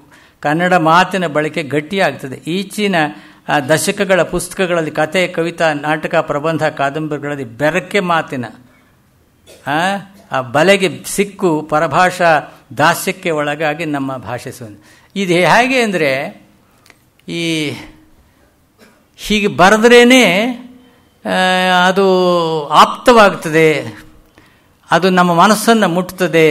ಯಾಕೆಂದರೆ ಈಗಾಗಲೇ ವಾತಾವರಣ ಅದಕ್ಕೆ ತಕ್ಕಾಗಿದೆ. ಹಾಗೆ ಈಗ ವಾತಾವರಣ, ಕೆಟ್ಟ ವಾತಾವರಣದ ನಡುವೆಯೇ ನಾವು ಹೇಗೆ ಬದುಕು ಮಾಡ್ತಾ ಇದ್ದೀವೋ, ವಾಯುಗುಣ ಸಾಕಷ್ಟು ಕೆಟ್ಟರೂ ನಮಗೆ ಅನಿವಾರ್ಯ, ಕೆಟ್ಟಿದೆ ಅಂತ ಅನ್ನೋದು ಗೊತ್ತಾಗ್ತಾ ಇದ್ರೂ ಕೂಡ ನಾವು ಬದುಕು ಮಾಡಬೇಕು. ಹೀಗೆ ಈ ಭಾಷೆ ಈ ರೀತಿ ಅಪಭ್ರಂಶಗೊಂಡಿದೆ, ಸಂಕರಗೊಂಡಿದೆ, ದೋಷ ಪೂರಿತವಾಗಿದೆ ಅಥವಾ ಕುಂದುಕೊರತೆಗಳು ಹೆಚ್ಚಾಗಿದೆ, ಅದರ ಸೊಗಸು ಕುಂದಿದೆ ಅಂತ ಅನ್ನೋದು ನಮಗೆ ಗೊತ್ತಾಗಿಯೂ ಕೂಡ ನಾವು ಯಾಕೆ ಅಂದರೆ ಇದು ಹೀಗೆ ನಡೀತಾ ಇದೆ, ನಡೀಲಿ ಅಂತ ಅನ್ನೋದು ಇದು ಕಳ್ಕೊಳ್ಳೋ ದಿವಸಗಳು ಭಾಳ ದೂರವಿಲ್ಲ ಹಾಗೆ ಅಂತ ಹೇಳಿ ನನಗೆ ಅನ್ನಿಸ್ತದೆ. ಆಮೇಲೆ ಇನ್ನೊಂದೇನು ಅಂದರೆ ಭಾಳ ಮುಖ್ಯವಾಗಿ ಇದೊಂದು ಹೊಸದು ಈಗ ಏನು ಅದಕ್ಕೂ ಒಂದು ದಶಕದ ಅವಧಿಯಾಗಿದೆ. ನಮ್ಮ ಸ್ನೇಹಿತರು DN ಶಂಕರ ಭಟ್ರು ಅವ್ರದ್ದೊಂದು ಯಾಕೆ ನೋಡಪ್ಪ ಈ ಮಹಾಪ್ರಾಣ ಧ್ವನಿಗಳನ್ನು ಎಲ್ಲಿ ಕೇಳಿದ್ದೀರಿ, ಇವರು ಕೇಳದೇ ಇರ್ಬೋದು ಅಷ್ಟೇ, ಮಾತಾಡೋರು ಮಾತಾಡೇ ಆಡ್ತಾರೆ ಆಯ್ತೆ.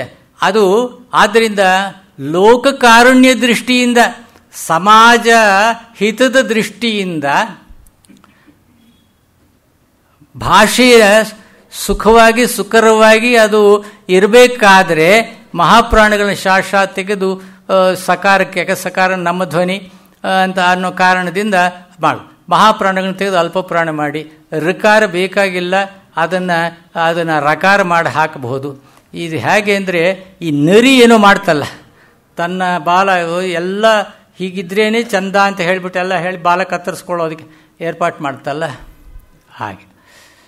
ಅವರು ಮಾತಾಡಿದ್ದೇವೆ, ನೀವು ಒಪ್ಪೋದಿಲ್ಲ ಶಾಸ್ತ್ರಿಗಳೇ, ನನಗೆ ಗೊತ್ತು ಹಾಗೆ ಅಂಥೇಳಿ.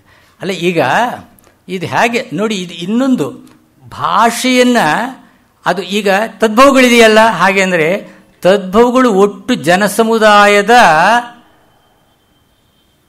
ದಶಕಗಳ ಶತಕಗಳ ಅನುಭವದ ಫಲವಾಗಿ ಅದು ತದ್ಭವಗಳು ಏರ್ಪಡ್ತವೆ. ನಾವು ಮಾಡಿದ್ದೆಲ್ಲ ತದ್ಭವಗಳಾಗೋದಿಲ್ಲ. ನಾವು ಈಗ ವಿದ್ಯೆ ಕಲಿತ ವಿದ್ಯೆ ಅಂತ ಹೇಳಿ ಒಬ್ಬನೋ ಮತ್ತೊಬ್ಬನೋ ಬಳಸಿರ್ತಾನೆ, ಅಥವಾ ಬಿಜ್ಜೆ ಅಂತ ಇರಬಹುದು. ಆದರೆ ಇದ್ದೆ ಅಂತ ನಾವು ಮಾಡಿದ್ರೆ ಆ ವ್ಯಾಧಾನ ಬಿಯದ ಅಂತ ಮಾಡಿರ್ಬೋದು, ವ್ಯಾಧ ಅಂತ ನಾವು ಮಾಡಿದರೆ ಅದು ತಪ್ಪಾಗ್ತದೆ. ಅದು ಏನು ಅಂದರೆ ಅಲ್ಲ ಹೀಗೆ ಮಾಡ್ತಾ ಹೋಗೋಣ, ಅದು ಯಾವಾಗಲೂ ಅದೇ ಸರಿ ಹೋಗುತ್ತೆ ಅಂತ ಅನ್ನೋದಿದೆಯಲ್ಲ, ಇದು ಅನುಶಾಸನಕಾರ ಅಲ್ಲ. ಅವನು ಏನೊಂದು ವಾಹಿನಿಯಲ್ಲಿ ಬಂದಿದೆ ಅದನ್ನು ನಾವು ಗಣನೆಗೆ ತಕ್ಕೊಂಡು ಆ ರೀತಿ ತದ್ಭವಗಳಾಗಬೇಕು. ಎಲ್ಲ ತದ್ಭವ ಈ ವಿಚಾರದಲ್ಲಿ ದೊಡ್ಡ ದೊಡ್ಡ ವಿದ್ವಾಂಸರಿಗೆ ಅನುಮಾನ, ಇದು ಯಾಕೆ ತದ್ಭವ ಯಾಕಾಗಬಾರ್ದು? ತದ್ಭವಗಳು ಅಂದರೆ ನೀವು ಮಾಡಿದ ತದ್ಭವ ಅಲ್ಲ, ಅದಕ್ಕೂ ನಿಯಮಗಳಿವೆ. ಹೀಗೆ ಈ ರಚನೆ ಶಬ್ದ, ಈ ಅಕ್ಷರಗಳ ರಚನೆ, ಈ ಪದವನ್ನು ರೂಪಿಸ್ತಲ್ಲ, ಆ ರೂಪಿಸಿದ ಆ ಪದ ಕನ್ನಡ ಭಾಷೆಯ ಸ್ವರೂಪ ಲಕ್ಷಣಕ್ಕೆ ಅನುಸಾರವಾಗಿ ಪಡೆದಿರ್ತಕ್ಕಂಥ ಮಾರ್ಪಾಡದು.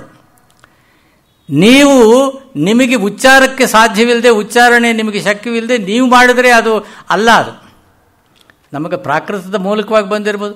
ಸಂಸ್ಕೃತ ಸಮ ಸಂಸ್ಕೃತ ಸಮ ಸಂಸ್ಕೃತ ಭವ, ಪ್ರಾಕೃತ ಸಮ ಪ್ರಾಕೃತ ಭವ, ಇದು ದೇಶಿ ಅಚ್ಚಗನ್ನಡ, ಇವೆಲ್ಲ ಅದು ಕಾಲ ಹಾಗೆ ಅದು ಒಟ್ಟು ಸಮುದಾಯ. ಈಗ ಈ ಬಗೆಯ ಈ ಪದ ರಚನೆ ಬಿಯದ ಅನ್ನೋ ಮಾತು ರಂಗನೂ ಬಳಸಿರ್ತಾನೆ, ಪಂಪನೂ ಬಳಸಿರ್ತಾನೆ, ನಾಗಚಂದ್ರನೂ ಬಳಸಿರ್ತಾನೆ, ಮತ್ತೊಬ್ಬರು ಬಳಸಿರ್ತಾನೆ. ಅದು ಒಂದು ಸ್ಟ್ಯಾಂಡರ್ಡೈಸ್ಡ್ ಅಂಗೀಕೃತವಾಗಿರ್ತಕ್ಕಂಥದ್ದು. ಆದರೆ ನೀವು ಅದನ್ನು ಇಲ್ಲಿ ದಕಾರ ಬೇಕಾಗಿಲ್ಲ, ವ್ಯಾಧ ಅಂತ ಹೇಳಿದ್ರೆ ಏನು ಹೋಯಿತು ಹಾಗೆ ಅಂತ ಹೇಳಿದರೆ ಅದು ವ್ಯಕ್ತಿ ಮಾಡ್ತಕ್ಕಂಥ ಕೆಲಸ ಅಲ್ಲ. ಅವನೇನಿದ್ರೂ ಪ್ರಯೋಗ ಶರಣನಾಗಿ ಈ ಹಿಂದಿನ ರೂಢಿಯನ್ನು ಒಂದೊಟ್ಟು ಸಮುದಾಯ ರೂಪಿಸಿಕೊಂಡು ಬಂದ ರೀತಿಯಲ್ಲಿ ಅದು ಆಗಬೇಕು ಹಾಗೆ ಅಂತ ಅನ್ನೋದು ಅಲ್ಲಿಯ ವಿಷಯ.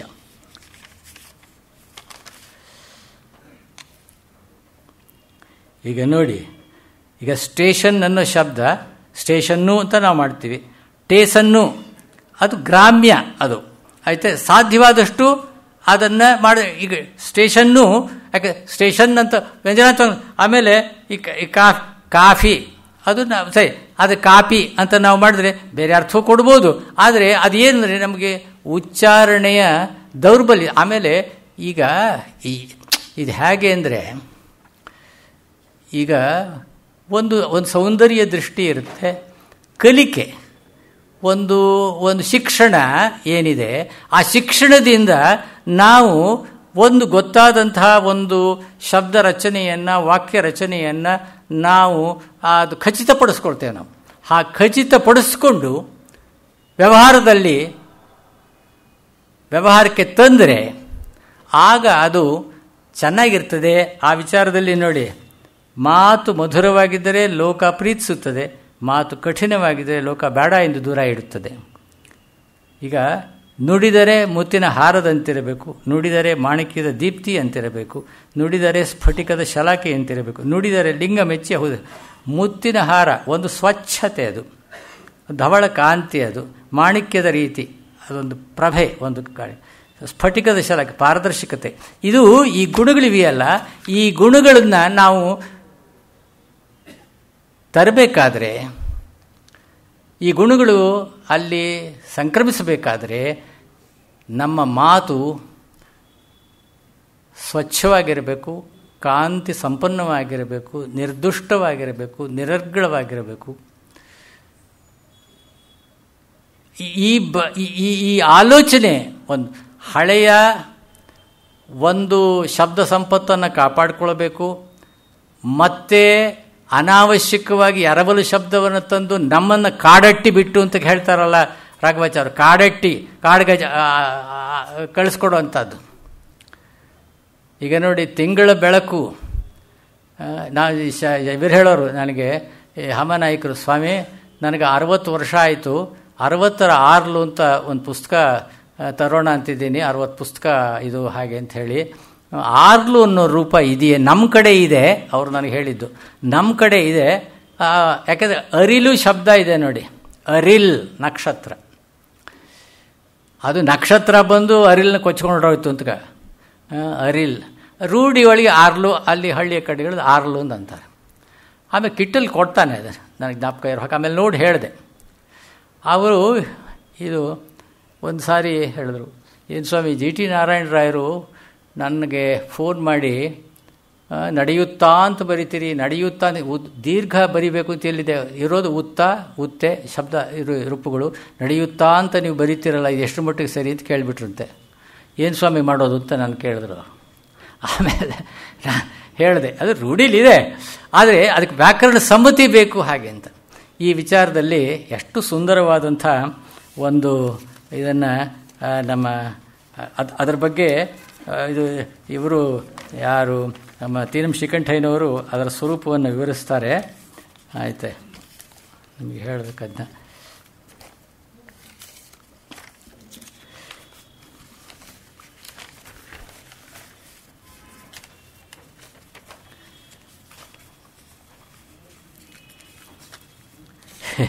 ಎಲ್ಲೆಲ್ಲೋ ಹೋಗಿ ಸೇರ್ಕೊ.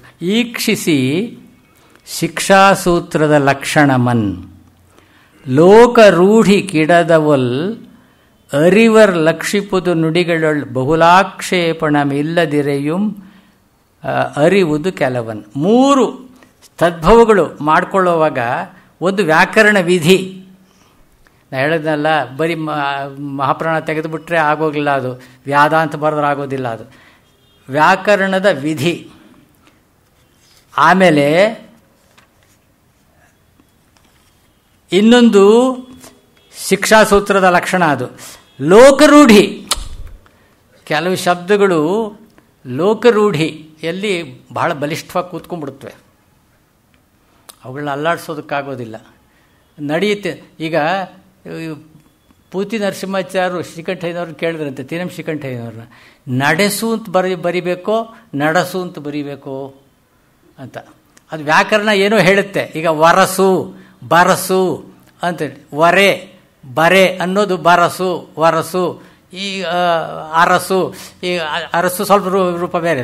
ಇದು ಹೇಳಿದಾಗ ಎರಡನ್ನೂ ನಾನು ಸಮರ್ಥನೆ ಮಾಡ್ತೀನಿ, ನೀವು ಬರೀರಿ, ನಿಮ್ಗೆ ಬೇಕಾದಾಗ ಬರೀರಿ. ಯಾಕೆ ಎರಡನ್ನೂ ಸಮರ್ಥನೆ. ಈಗ ಈ ಸಮಸ್ಯೆಗಳು ಭಾಳ ಸೂಕ್ಷ್ಮ ಸಮಸ್ಯೆಗಳು. ಅಂದರೆ ಇದು ಸುಶಿಕ್ಷಿತವಾದ ಮನಸ್ಸು ಯೋಚನೆ ಮಾಡುವ ರೀತಿ ಅದು. ಆಯ್ತೆ, ಲೋಕರೂಢಿ ಕಿಡದವಲ್, ಲೋಕರೂಢಿ ಅದು ಬಂದಿದೆ ಹಾಗೆ. ಆಮೇಲೆ ಬಹುಲ ಆಕ್ಷೇಪಣೆ ಇಲ್ಲದಿರೆ, ಅಂದರೆ ಅವರು ಇದು ಆಕ್ಷೇಪಣೆ ಹೆಚ್ಚು ಬರಬಾರ್ದು, ಇದು ಇಲ್ಲಪ್ಪ ಇದು ಒಪ್ಪೋಕೆ ಆಗೋದಿಲ್ಲ ಅನ್ನೋ ಹಾಗಿರಬಾರ್ದು. ಪರವಾಗಿಲ್ಲ ನಡೆಯುತ್ತೆ ಅಂತ ಹೇಳೋ ಹಾಗಿದ್ದರೆ ಮಾತ್ರ ನೀವು ಅಂಗೀಕಾರ ಮಾಡೋದು. ಇದರ ವ್ಯಾಖ್ಯಾನ ಸ್ವಲ್ಪ ವಿಸ್ತಾರವಾಗಿದೆ. ಈ ವಿಧಾನದಲ್ಲಿ ನಾವು ತದ್ಭವ ಶಬ್ದಗಳನ್ನು ಅಂಗೀಕಾರ ಮಾಡಬೇಕು ಹಾಗೆ ಅಂತನ್ನೋ ಮಾತನ್ನು ಅವನು ದೊಡ್ಡ ಲಿಸ್ಟ್ ಕೊಡ್ತಾನೆ. ಇದು ನೋಡಿ, ಒಂದು ಸಂಗತಿ ಅಂದರೆ ಋಕಾರವಿರಲಿ, ರೂಕಾರ ಬೇಡ. ಅದೇನು ಚೌಕಾಸಿ, ರೂ ಇರಬೇಕಂತೆ. ಆದರೆ ಯಾಕೆಂದರೆ ಅದು ಪ್ರಯೋಗದಲ್ಲಿಲ್ಲ ಅಂತ. ಯಾರು ಪ್ರಯೋಗದಲ್ಲಿಲ್ಲ ಅಂತ? ಇದು ಋಕಾರವೂ ಸಂಸ್ಕೃತ, ರೂಕಾರವೂ ಸಂಸ್ಕೃತ. ರೂಕಾರ ಸ್ವತಂತ್ರವಾಗಿ ನಾಮಪದಂತೆ ಕೆಲಸ ಮಾಡ್ತದೆ. ಅದು ರೂ ಎಂಬ ಅಕ್ಷರ ಆದರೆ ರೂವನ್ನು ಅಂತ ಹೇಳಬೇಕಾಗಿ ಬರುತ್ತೆ ನಾವು. ಇದು ಆಮೇಲೆ ಹುಡುಗರು ಕೇಳ್ಬೋದು. ಏನು ಕೇಳ್ತಾ ಇದ್ರೆ, ನೋಡಿ ಇದಕ್ಕೆ ಏ ಅಂದ್ರಿ, ಅದಕ್ಕೆ ಓ ಅಂದ್ರಿ, ರೂ ಮಾತ್ರ ಅದಕ್ಕೆ ದೀರ್ಘ ಇಲ್ವೋ ಅಂತ ಕೇಳಿದ್ರೆ ಏನು ಉತ್ತರ ಹೇಳ್ತೀರಿ? ಇದೇ ಪ್ರಯೋಜನವಿಲ್ಲಪ್ಪ, ನಿಮಗೆ ಬೇಕಾಗಿಲ್ಲ ಅಂದರೆ ಎಲ್ಲಿ ಇದೀಗ ನಿಮ್ಮನ್ನು ನೋಡಿಯೇ ಕತೆ ಕಟ್ಟಬೇಕೆ? ಇದು ಇವೆಲ್ಲ ಈ ಚೌಕಾಶಿಯ ಇದಿದೆಯಲ್ಲ, ಸರಿಯಾಗಿ ಉಚ್ಚಾರ ಮಾಡೋ ಸಂಸ್ಕಾರವನ್ನು ಕಲಿಸ್ಕೊಡೋದು ಯಾತಕ್ಕೆ? ಇನ್ನು ವಿದ್ಯೆ ಯಾತಕ್ಕೆ? ಬರೋ ಹಾಗೆ ಬಂದುಬಿಟ್ರೆ ವಿದ್ಯೆ ಪ್ರಯೋಜನ ಏನಿರ್ತದೆ? ಈ ಸಂಗತಿಯನ್ನು ನೋಡಿ, ಒಂದು ಪ್ಯಾಸೇಜ್ ನಿಮಗೆ ನಾನು ಓದಿ ಹೇಳ್ತೇನೆ.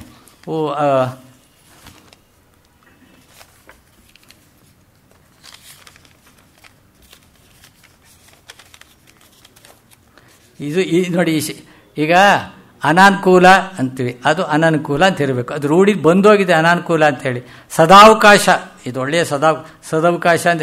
ಪುನರಾವತಾರ, ದುರಾದೃಷ್ಟ ಅನ್ನೋದು ಭಾಳ ಜನ ನನ್ನ ದುರಾದೃಷ್ಟಪ್ಪ ಅಂತ, ದುರದೃಷ್ಟ. ಆದರೆ ನತದೃಷ್ಟ ಅಂತ ಹೇಳ್ತೀವಲ್ಲ, ಅದು ನತಾದೃಷ್ಟ, ಅದೃಷ್ಟ ಮುಂದುಗಡೆ ಇರುವಂಥದ್ದು. ನೋಡಿ, ಇಲ್ಲಿ ಹಾಕಬಾರ್ದು, ಅಲ್ಲಿ ಹಾಕಬೇಕು. ಇದು ವಿಚಿತ್ರವಾದಂಥ ಒಂದು ಸನ್ನಿವೇಶ ಇದು. ಆಯಿತಾ? ಇದು ಇಲ್ಲಿ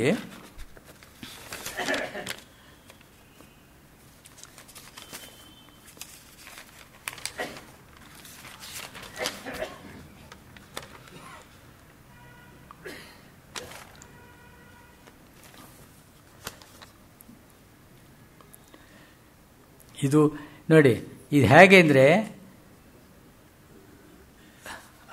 ಪ್ಯಾಸೇಜ್ ಒಂದು ಹೇಳ್ತೀನಿ ಅಂತ ಹೇಳಿದೆ ನಿಮಗೆ.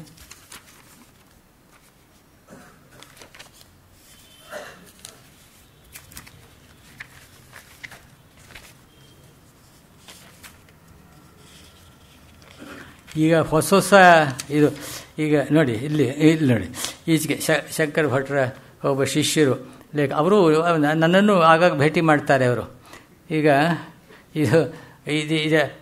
ಈಗ ಮಮಿಂಕಿ ಎದದೊಳ್, ಇದು ಕನ್ನಡದ ಪಾರಂಪರಿಕ ವ್ಯಾಕರಣದಾಗ ಹೇಳಲಾದ ಸುಪ್ರಸಿದ್ಧ ಸೂತ್ರ. ವ್ಯಾಕರಣದಲ್ಲಿ ಅಂತ ಹೇಳಿದ್ರೆ ರಪ್ಪನ ಮನೆಗೆ 8 ಹೋಯಿತು. ಅಲ್ಲಿ ನೀವು ರೂಢಿ ಮಾತಾಡುವಾಗ ವ್ಯಾಕರಣದಾಗ ಅದೇ ಸಪ್ತಮಿ ಭಕ್ತಿ ಪ್ರತ್ಯಯ ಅನ್ನೋ ಹಾಗೆ ಹೇಳಿದ ಸುಪ್ರಸಿದ್ಧ ಸೂತ್ರ. ಸುಪ್ರಸಿದ್ಧ ಅಲ್ಲ, ಅಲ್ಲಿ ಯಾವಾಗ ಅದು ವಿಜಾತಿಯ ದ್ವಿತ್ವ ಬಂತು ಅಸಂಸ್ಕೃತ, ಅದಕ್ಕೆ ಮಾತ್ರ ಹೇಳೋದಂತೆ. ಇಲ್ಲಿ ಧಾವತ್ತು ಇದು ಯಾಕಂದ್ರೆ ಮಹಾಪ್ರಾಣ ಕಿತ್ತಾಕ್ಬಿಟ್ಟಿದ್ದೀವಲ್ಲ ನಾವು. ಇದರಲ್ಲಿ 7 ವಿಭಕ್ತಿಗಳನ್ನು ಪೋಣಿಸಲಾಗಿದೆ, ವಿಭಕ್ತಿ ಅಲ್ಲ. ಆಮೇಲೆ ಅದು ಹೇಳ್ತಾರೆ, ಅದನ್ನು ಹೇಳಿ ಆ 7 ವಿಭಕ್ತಿಗಳು, ಆ 7 ವಿಭಕ್ತಿ ಮೊದಲನೇನಾಗುವ ಶಬ್ದ ಸ್ಮೃತಿಯಾಗ ಸಾಕು, ಕೊಂಬು, ಮಾವತ್ತು ಮತ್ತು ರಾವತ್ತು. ಯಾಕೆಂದರೆ ಇದಿಲ್ವಲ್ಲ, ಋಕಾರವಿಲ್ವಲ್ಲ. ಎರಡನೇನಾಗುವ ತನ್ನ ಕರ್ನಾಟಕ ಭೂಷಣದಾಗ, ಭಾಷಾಭೂಷಣ, ಅದು ಕನ್ನಡ ಭಾಷಾಭೂಷಣ, ಕನ್ನಡ ಭಾಷಾಭೂಷಣ. ಇದೇನೆಂದರೆ ಇದು ಅನ್ಯಮಿಂದ್ರಂ ಕರಿಷ್ಯಾಮಿ ಅಂತ, ಅನ್ಯಮಿಂದ್ರಂ ಕರಿಷ್ಯಾಮಿ, ನಾನು ಬೇರೆಯೇ ಇದು ಮಾಡ್ತೀನಿ ಹಾಗೆ ಅಂತ ಹೇಳಿ ಇದರಿಂದ ಏನು ಸಾಧಿಸಿದ ಹಾಗಾಯಿತು. ಹೀಗೆ ಹೇಳಿದು ಬರೆಯಲು ಕನ್ನಡ ಭಾಷೆಯನ್ನು, ಅದರ ವ್ಯಾಕರಣವನ್ನು ಅದು ಪುಷ್ಟಿಗೊಳಿಸಿ ಸಂಸ್ಕೃತ ಭಾಷೆಗೆ ನಾವು ಯಾಕೆ ಓದಬೇಕು? ಭಾಷೆಗೆ ಒಂದು ಆಕೃತಿ ತರಬೇಕು. ಇದು ಸರಿಯಾದ ಪ್ರಯತ್ನವಲ್ಲ.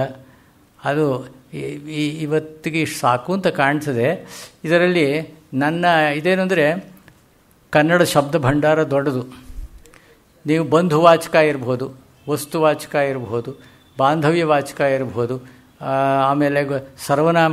ಇದು ನೋಡಿ, ಇವುಗಳ ಜೊತೆಯಲ್ಲಿ ಹೇಗೆ ಇಂಗ್ಲೀಷ್ ತಾಕಲಾಡ್ತದೆ ಮತ್ತು ಹೇಗೆ ಬಂದು ಅದರ ಜಾಗ ಹಿಡ್ಕೊಂಡಿದೆ ಅನ್ನೋದನ್ನು ನೋಡಿದಾಗ ನಮಗೆ ಭಯವಾಗ್ತದೆ. ನಮ್ಮದನ್ನು ಎಷ್ಟು ಸುಲಭ. ಆಮೇಲೆ ಯಾವ ಪ್ರತಿಷ್ಠೆಗೋಸ್ಕರವಾಗಿ ನಾವು ಇಂಗ್ಲೀಷ್ ನಾವು ಹೇಗೆ ತಿಳ್ಕೊಂಡಿದ್ದೀವಿ ಅಂದರೆ, ನನ್ನ ಯೋಚನೆ ಅಂದರೆ, ನಮ್ಮ ಜೊತೆಯಲ್ಲಿ ವ್ಯವಹಾರ ಮಾಡೋರಿಗೆ ಕನ್ನಡ ಬರೋದಿಲ್ಲ ಅವರಿಗೆ. ಇಂಗ್ಲೀಷಲ್ಲಿ ಸ್ವಲ್ಪ ಸೇರಿಸಿ ಮಾತಾಡಿದ್ರೆ ಅವ್ರಿಗೆ ಅರ್ಥವಾಗಬಹುದು ಅನ್ನೋ ಕಲ್ಪನೆ ನಮಗಿದ್ದಾಗಿದೆ. ಒಂದು ಐತಿಹ್ಯ, ಇವು ನಮ್ಮ ಕುಕ್ಕೆ ಸುಬ್ರಹ್ಮಣ್ಯ ಶಾಸ್ತ್ರಿಗಳ ಮೊಮ್ಮಕ್ಕಳು ನಮ್ಮ ಸ್ನೇಹಿತರು ಇದ್ದಾರೆ. ಅದು ಹೇಳಬೇಕು ಏನಂದರೆ, ಇದು ನಾನು ಹೇಳಿದೆ ಪುಸ್ತಕದಲ್ಲಿ ಸೇರಿಸಬೇಡಿ ಅಂತ ಅವ್ರಿಗೆ ಹೇಳಿದ್ದೆ. ನಾನು ಆ ಪುಸ್ತಕದಲ್ಲಿ ಸೇರಿಸಲಿಲ್ಲ. ಅವರು ನಾಲ್ವಡಿ ಕೃಷ್ಣರಾಜ ಒಡೆಯರು ಅರಸು ಮಕ್ಕಳು, ಅವ್ರದ್ದು ಬೋರ್ಡಿಂಗ್ ಸ್ಕೂಲು ಅದರಲ್ಲಿ ಭಾಳ ಕಾಲದಿಂದ ಇತ್ತು. ನಮ್ಮ ಹುಡುಗರಿಗೆ ಉಚ್ಚಾರ ಶುದ್ಧಿ ಇರಲಿ ಹಾಗೆ ಅಂತ ಹೇಳಿ ಕುಕ್ಕೆ ಸುಬ್ರಹ್ಮಣ್ಯ ಶಾಸ್ತ್ರಿಗಳನ್ನ ಅವ್ರಿಗೆ ಪಾಠ ಹೇಳೋದಕ್ಕೆ ಇಟ್ಟರಂತೆ. ಯಾರೆಂದರೆ ಅವರು ಅಕಾರ ಹಕಾರ ಸರಿಯಾಗಿ ಹೇಳ್ತಿರ್ಲಿಲ್ಲ, ಷಡ್ಸಕಾರ ಹೇಳ್ತಿರಲಿಲ್ಲ, ಇವೆಲ್ಲ ತಾಪತ್ರಯ ಇತ್ತು. ಅದಕ್ಕೋಸ್ಕರವಾಗಿ ಅವರಿಗೆ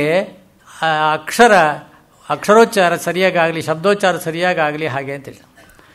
ಆಮೇಲೆ ತಿಂಗಳು 2 ತಿಂಗಳು 6 ತಿಂಗಳು ಆದಮೇಲೆ ಒಂದು ಏನಾಗಿದೆ, ಇದು ಚೆನ್ನಾಗಿ ಕಲ್ತಿದ್ದಾರಿಯೇ ತಿಳಿಯೋಣ ಅಂತ ಬಂದರೆ ಮೇಷ್ಟ್ರು ಕಾಣಿಸ್ತಾ ಇಲ್ಲ. ಇದು ಐತಿಹ್ಯ, ಇದು ನಡೆದಿದೆ ಅಂತ ಖಂಡಿತವಾಗಿ ನೀವು ನಂಬೇಡಿ, ನಾನು ನಂಬೋದಿಲ್ಲ. ಆದರೆ ಕೇಳೋಕ್ಕೆ ಚೆನ್ನಾಗಿದೆ ಇದು, ಆದ್ದರಿಂದ ನಿಮಗೆ ಹೇಳ್ತಾ ಇದ್ದೀನಿ. ಅವರು ಶಾಸ್ತ್ರಿಗಳೆಲ್ಲೂ ಕಾಣಿಸ್ತಾ ಇಲ್ಲ. ಆಮೇಲೆ ಎಲ್ಲಿ ಸುಬ್ರಹ್ಮಣ್ಯ ಶಾಸ್ತ್ರಿಗಳು ಅಂತ ಹೇಳಿ ಅಲ್ಲಿ ಮ್ಯಾನೇಜರ್ನೋ ಇವ್ರನ್ನ ಯಾರನ್ನೋ ಕೇಳಿದ್ರು. ಅವು ಸುಬ್ರಹ್ಮಣ್ಯ ಶಾಸ್ತ್ರಿಗಳು ಅಲ್ಲೆಲ್ಲೋ ಸ್ಕೂಲ್ನಲ್ಲಿ ಆಚೆ ಕಡೆ ಕಾಂಪೌಂಡ್ ಹತ್ರಲ್ಲೋ ಏನೋ ತೋಟ ಇದು ಮಾಡ್ತಾ ಅವರು ಇದ್ರಂತೆ. ಅದ್ಯಾಕ ಬುದ್ಧಿ, ಇಲ್ಲೇ ಇವನಿ ಕುಕ್ಕೆ ಸುಬ್ಬ ಕಾಣಕ್ಕಿಲ್ವಾ ಅಂತದ್ರಂತೆ. ಅಷ್ಟೊತ್ತಿಗೆ ಅವ್ರ ಭಾಷೆ ಕೆಟ್ಟೋಗಿತ್ತು. ಅದ್ಯಾಕ ಬುದ್ಧಿ, ಕುಕ್ಕೆ ಸುಬ್ಬ ಇಲ್ಲೇ ಕಾಣಿಸ್ತಾ ಇಲ್ವಾ ಅಂತ. ಅವ್ರ ಜೊತೆ ಸೇರಿ ಅವರ ಮಾತು ಇವ್ರನ್ನ ಪ್ರಭಾವಿಸಿಬಿಟ್ಟಿದೆ. ನಮ್ಮ ಮಾತು ಅದು ನಿಜ ಅಲ್ಲ. ಇದು ಏನಂದರೆ ಒಂಥರ ಕಾವ್ಯಮಯವಾಗಿ ಕಾಲ್ಪನಿಕವಾಗಿ ಎಷ್ಟು ಕಷ್ಟ ಇದೆ ಇದು. ಈ ಸಂಸರ್ಗದಿಂದಾಗಿ ಹೇಗೆ ಒಳ್ಳೆ ಮಾತುಗಾರನು ಕೂಡ ವ್ಯತ್ಯಾಸವಾಗ್ಬೋದು. ಅಷ್ಟು ಬಲವಾದಂತಹ ಒಂದು ಪ್ರಭಾವ ಅವರ ಮೇಲೆ ಬೀಳ್ತದೆ, ಕಲಿಯುವವರ ಮೇಲೆ ಬೀಳ್ತದೆ. ಆದರೆ ಹಳೆಯ ಪೀಳಿಗೆಯ ಜನರಲ್ಲಿ ಈ ಶೈಥಿಲ್ಯವಿರಲಿಲ್ಲ, ಈ ಸೋಂಬೇರಿತನ ಇರಲಿಲ್ಲ. ಅವರು ಅಚ್ಚುಕಟ್ಟಾಗಿ ಕರೆಯೋರು, ಅಚ್ಚುಕಟ್ಟಾಗಿ ಬರೆಯೋರವರು. ಅವರು ಅಲ್ಲಿ ಸಾಮಾಜಿಕವಾಗಿ ಎಲ್ಲ ಸ್ತರಕ್ಕೂ ಸೇರಿದ ಸಂಗತಿ ಇದು. ಈ ವಿಚಾರದಲ್ಲಿ ಏನು ಅನುಮಾನ ಬೇಡ. ಆದರೆ ಬರ್ತಾ ಅದರಿಂದ ಏನಾಗಿದೆ, ಮಾದರಿಗಳೇ ಇಲ್ಲದೆ ಹೋಗಿದೆ. ನಮಗೆ ಮಾದರಿಗಳೇ ಇಲ್ಲದೆ ಹೋಗಿದೆ. ಹಾಗಾಗಿ ನಮ್ಮ ಸ್ಥಿತಿ ಆಗಿದೆ. ನಮ್ಮ ಸ್ವಂತ ವಿಸ್ತಾರವೂ ದೇಶೀಯವೂ ಆಗಿರತಕ್ಕಂಥ ಶಬ್ದ ಭಂಡಾರವನ್ನು ನಾವು ಕಾಪಾಡ್ಕೋಬೇಕು, ಅದನ್ನು ಬಳಸಬೇಕು. ಎಲ್ಲೆಲ್ಲಿ ಸಾಧ್ಯ ನಾ ಹೇಳಿದ್ನಲ್ಲ ಈಗ ಮೊನ್ನೆ ಗಾಂಧೀಜಿಯವರ ಮನೆಯ ಪರಿಚಯವನ್ನು ಒಂದು ದೂರದರ್ಶನದ ವಾಹಿನಿಯಲ್ಲಿ ಪರಿಚಯ ಮಾಡಿಕೊಡ್ತಾ ಇದ್ದ ಹೆಣ್ಮಗಳು ಹೇಳಿದ್ರು, ಈ ಫೋಟೋ ಇದೆಯಲ್ಲ, ಇದು ಗಾಂಧೀಜಿಯವರ ಫಾದರು, ಇದು ಗಾಂಧೀಜಿಯವರ ಮದರು. ಆಕೆ ಕನ್ನಡದಲ್ಲಿ ಹೇಳ್ತಾ ಇರೋದು, ಇದು ಗಾಂಧೀಜಿಯವರ ತಂದೆ ಚಿತ್ರ, ಇದು ತಾಯಿ ಚಿತ್ರ ಅಂತ ಹೇಳೋದಕ್ಕೆ ಏನು ರೋಗ? ಇದು ಗಾಂಧೀಜಿಯವರ ಫಾದರು. ಯಾಕೆ ಇವನಿಗೆ ತಂದೆ ಅನ್ನೋದು ಅರ್ಥವಾಗುತ್ತೆಯೋ ಇಲ್ಲವೋ? ನೀವು ಕೇಳ್ತಿರ್ತೀವಲ್ಲ ನಾವು, ಪಾಪ ತಂದೆ ಅಂದರೆ ಏನು ಅಂತಲೋ. ತಂದೆ ಅಂದರೆ ಏನು? ಈ ಕಾಲದ ಮಕ್ಕಳು ಹಾಗೇನೆ ಬಿಡಿ. 9 ಅಂದರೆ ಏನು ಅವರಿಗೆ? ನೈನ್ ಅಂದರೆ ನೈನಾ ಹಾಗೆ ಅಂತ ಕೇಳಿದ. ಅದು 9 ಅಂದರೆ ಅರ್ಥವಾಗೋದಿಲ್ಲ. ಇದು ಗಾಂಧೀಜಿಯವರ ಫಾದರ್ ಚಿತ್ರ, ಇದು ಗಾಂಧೀಜಿಯವರ ಮದರ್ ಚಿತ್ರ. ಇಷ್ಟರ ಮಟ್ಟಿಗೆ ಒಂದೇನೆಂದರೆ, ಒಂದು ಕಾಲಕ್ಕೆ ಇಂಗ್ಲೀಷರ ದಾಸ್ಯದಲ್ಲಿ ನಾವು ನರಳಿದ್ವಿ. ಈಗ ಇಂಗ್ಲೀಷಿನ ದಾಸ್ಯದಿಂದ ನರಳ್ತಾ ಇದ್ದೀವಿ. ಇಂಗ್ಲೀಷಿನ ದಾಸ್ಯ ಇದೆಯಲ್ಲ, ಅದಕ್ಕೆ ಇದು ಕಳ್ಕೊಳ್ಳೋದು ಕಷ್ಟವೇನಿಲ್ಲ, ಮನಸ್ಸು ಮಾಡಬೇಕಷ್ಟೆ. ನಾನು ಹೇಳಿದೆ, BM ಶ್ರೀಕಂಠಯ್ಯನವರಂಥ ಇಂಗ್ಲೀಷ್ ಪ್ರಾಧ್ಯಾಪಕರು ತಮ್ಮ ತರಗತಿಯಲ್ಲಿ ಇಂಗ್ಲೀಷ್ ತರಗತಿಯಲ್ಲಿ ಕನ್ನಡವನ್ನು ಬಳಸ್ತಾ ಇಲ್ಲ, ಕನ್ನಡ ತರಗತಿಯಲ್ಲಿ ಇಂಗ್ಲೀಷ್ ಮಧ್ಯ ಪ್ರವೇಶ ಮಾಡ್ತಾ ಇರಲಿಲ್ಲ. ಆ ರೀತಿ ಅವ್ರಿಗೇನು ಅಂದರೆ, ಅದು ಒಂದು ಪ್ರಯತ್ನ, ಅದು ತನವನ್ನು ಕಾಪಾಡಿಕೊಳ್ಳುವಂಥ ಒಂದು ಪ್ರಯತ್ನ ಇದೆಯಲ್ಲ, ಅದು ಜಾಗೃತವಾಗಿದ್ದಾಗ ಅದು ಸುಖವಾಗಿ ಅದು ಶಕ್ಯವಾಗ್ತದೆ. ಇಲ್ಲದೆ ಇದ್ದರೆ ಅದು ಪರಕೀಯವಾಗ್ತದೆ. ನಾವು ಬಹಳ ಈ ದೃಷ್ಟಿಯಿಂದ ಕನ್ನಡ ಭಾಷೆಯ ಕನ್ನಡಿಗರಾಗಿ ಕನ್ನಡ ಭಾಷೆಯ ಭಂಡಾರವನ್ನು ಸಾಕಷ್ಟು ಕಳ್ಕೊಂಡಿದ್ದೇವೆ. ವಾಕ್ಯದ ಸೊಗಸನ್ನು ಕಳ್ಕೊಂಡಿದ್ದೇವೆ. ಅನೇಕ ಕನ್ನಡ ಶಬ್ದ ಭಂಡಾರ ಹೇಳಿದ್ನಲ್ಲ, ತರಕಾರಿಗಳಿರ್ಬೋದು, ಬಂಧುವಾಚಕಗಳಿರ್ಬೋದು, ವಸ್ತುವಾಚಕಗಳಿರ್ಬೋದು, ಪ್ರಕೃತಿಯ ವಿದ್ಯಮಾನಗಳಿರ್ಬೋದು, ಹಕ್ಕಿ ಪಕ್ಷಿಗಳಿರ್ಬೋದು. ಆ ಪುಸ್ತಕ ನೀವು ನೋಡಬೇಕು, ಒಂದು 200 ಮೀನುಗಳು ಅಂದರೆ ಒಂದು 250 ಹೆಸರುಗಳು. ಸುಂದರವಾದ ಆ ಹೆಸರು. ಆ ಒಂದು ಬಗೆಯ ಮೀನಿಗೆ ಇದೇ ಹೆಸರು ಯಾಕೆ, ಇನ್ನೊಂದು ಬಗೆ ಈ ಹೆಸರು ಯಾಕೆ, ಅದನ್ನು ಹೇಳೋದಕ್ಕೆ ಕಾರಣ ಏನು, ಇದನ್ನು ಹೀಗೆ ಹೇಳೋದಕ್ಕೆ ಕಾರಣ ಏನು, ಈ ವ್ಯತ್ಯಾಸಕ್ಕೆ ಆ ಮಾತು ಹೇಗೆ ಸಹಾಯ ಮಾಡ್ತದೆ ನಮಗೆ ಗೊತ್ತಿಲ್ಲ. ಇದನ್ನು ಕಿಟ್ಟಲ್ಲಿ ಹೇಗೆ ಮಾಡ್ದ ಅಂತ ಹೇಳಿದ್ರೆ, ಕಿಟ್ಟಲ್ಲಿ ಕೊಡ್ತಾನೆ. ಅದಕ್ಕೆ ಎಷ್ಟೋ ಅವರು ಕ್ಷೇತ್ರ ಕಾರ್ಯ ಮಾಡಿದ್ರು. ಅವರು ತನ್ನ ನಿಘಂಟು ಬರೆಯುವಾಗ ಕ್ಷೇತ್ರ ಕಾರ್ಯ ಮಾಡಿದ್ರು. ಆ ಹಳ್ಳಿಯಲ್ಲಿ ಆ ಬಗೆಯ ಮೀನು ಅದನ್ನು ಗುರುತಿಸಿ ಅದನ್ನು ಅವರಿಂದ ತಿಳ್ಕೊಂಡು ಆ ಕೆಲಸವನ್ನು ನಾವು ಕೆಲವು ಕಡೆ ಈಗ ಮಾಂಡಲಿಕ ವೃತ್ತಿಪದಕೋಶ ಇತ್ಯಾದಿ ಆಂಧ್ರದಲ್ಲಿ ಮಾಡಿದ್ರು, ಅವರು ತೆಲುಗಿನಲ್ಲಿ ಮಾಡಿದ್ರು. ನಮ್ಮದು ಸ್ವಲ್ಪ ಕಾಲ ಮಾಡಿ ಕೃಷಿ ಇತ್ಯಾದಿಗಳು ಈಗ ಒಕ್ಕಣೆ, ಬಿತ್ತೋದು, ಉತ್ತೋದು, ಹರಗೋದು ಐತೆ, ಅದಕ್ಕೆ ಅದರ ಸಂಬಂಧವಾದ ಉಪಕರಣಗಳು ಎಲ್ಲ ಎಲ್ಲಿ ಅದು ನಾವು ಈಗ ಅದನ್ನು ಇದು ಒಂದು ಮಾತು ಹೇಳಿ ನಾನು ಮುಗಿಸ್ತೀನಿ. ಮೊದಲನೇ ಸರಿ ಕನ್ನಡ ಸಾಹಿತ್ಯ ಪರಿಷತ್ತು ಆರಂಭ ಆದ ವರ್ಷ H.V. ನಂಜುಂಡಯ್ಯನವರು ಕನ್ನಡದಲ್ಲಿ ಸಾಕಷ್ಟು ಬರವಣಿಗೆ ಮಾಡಿದ್ದಾರೆ. ಅವರು ಮಾಡಿದ್ದಾರೆ. ಆಮೇಲೆ ಕನ್ನಡ ಬರೆಯೋ ರೀತಿಯನ್ನು ಅವರು ಆದರೆ ಆ ದಿನದ ಭಾಷಣವನ್ನು, ಆರಂಭ ಭಾಷಣವನ್ನು ಅವರು ಇಂಗ್ಲೀಷ್ನಲ್ಲಿ ಮಾಡಿದ್ರಂತೆ. ಒಂದು ಸಭಾಂಗಣದಲ್ಲಿ ಡಿ ವಿ ಗುಂಡಪ್ಪನವರು ಇದನ್ನು ರೆಕಾರ್ಡ್ ಮಾಡ್ತಾರೆ. ಡಿ ವಿ ಗುಂಡಪ್ಪನವರು, ಆಮೇಲೆ ಬೆಳ್ಳಾವೆ ವೆಂಕಟನಾರಾಯಣಪ್ಪನವರು ಎಲ್ಲ ಕೂತಿದ್ರು. ವೆಂಕಟನಾರಾಯಣಪ್ಪನವ್ರಿಗೆ ಅವ್ರು ನಾನ್ ಸೆನ್ಸ್ ಅಂದ್ರಂತೆ. ಇಂಗ್ಲೀಷಲ್ಲಿ ಅಲ್ಲ, ಇದು ಕರ್ನಾಟಕ ಸಂಘದಲ್ಲಿ ಅಂತ ಕಾಣ್ತದೆ.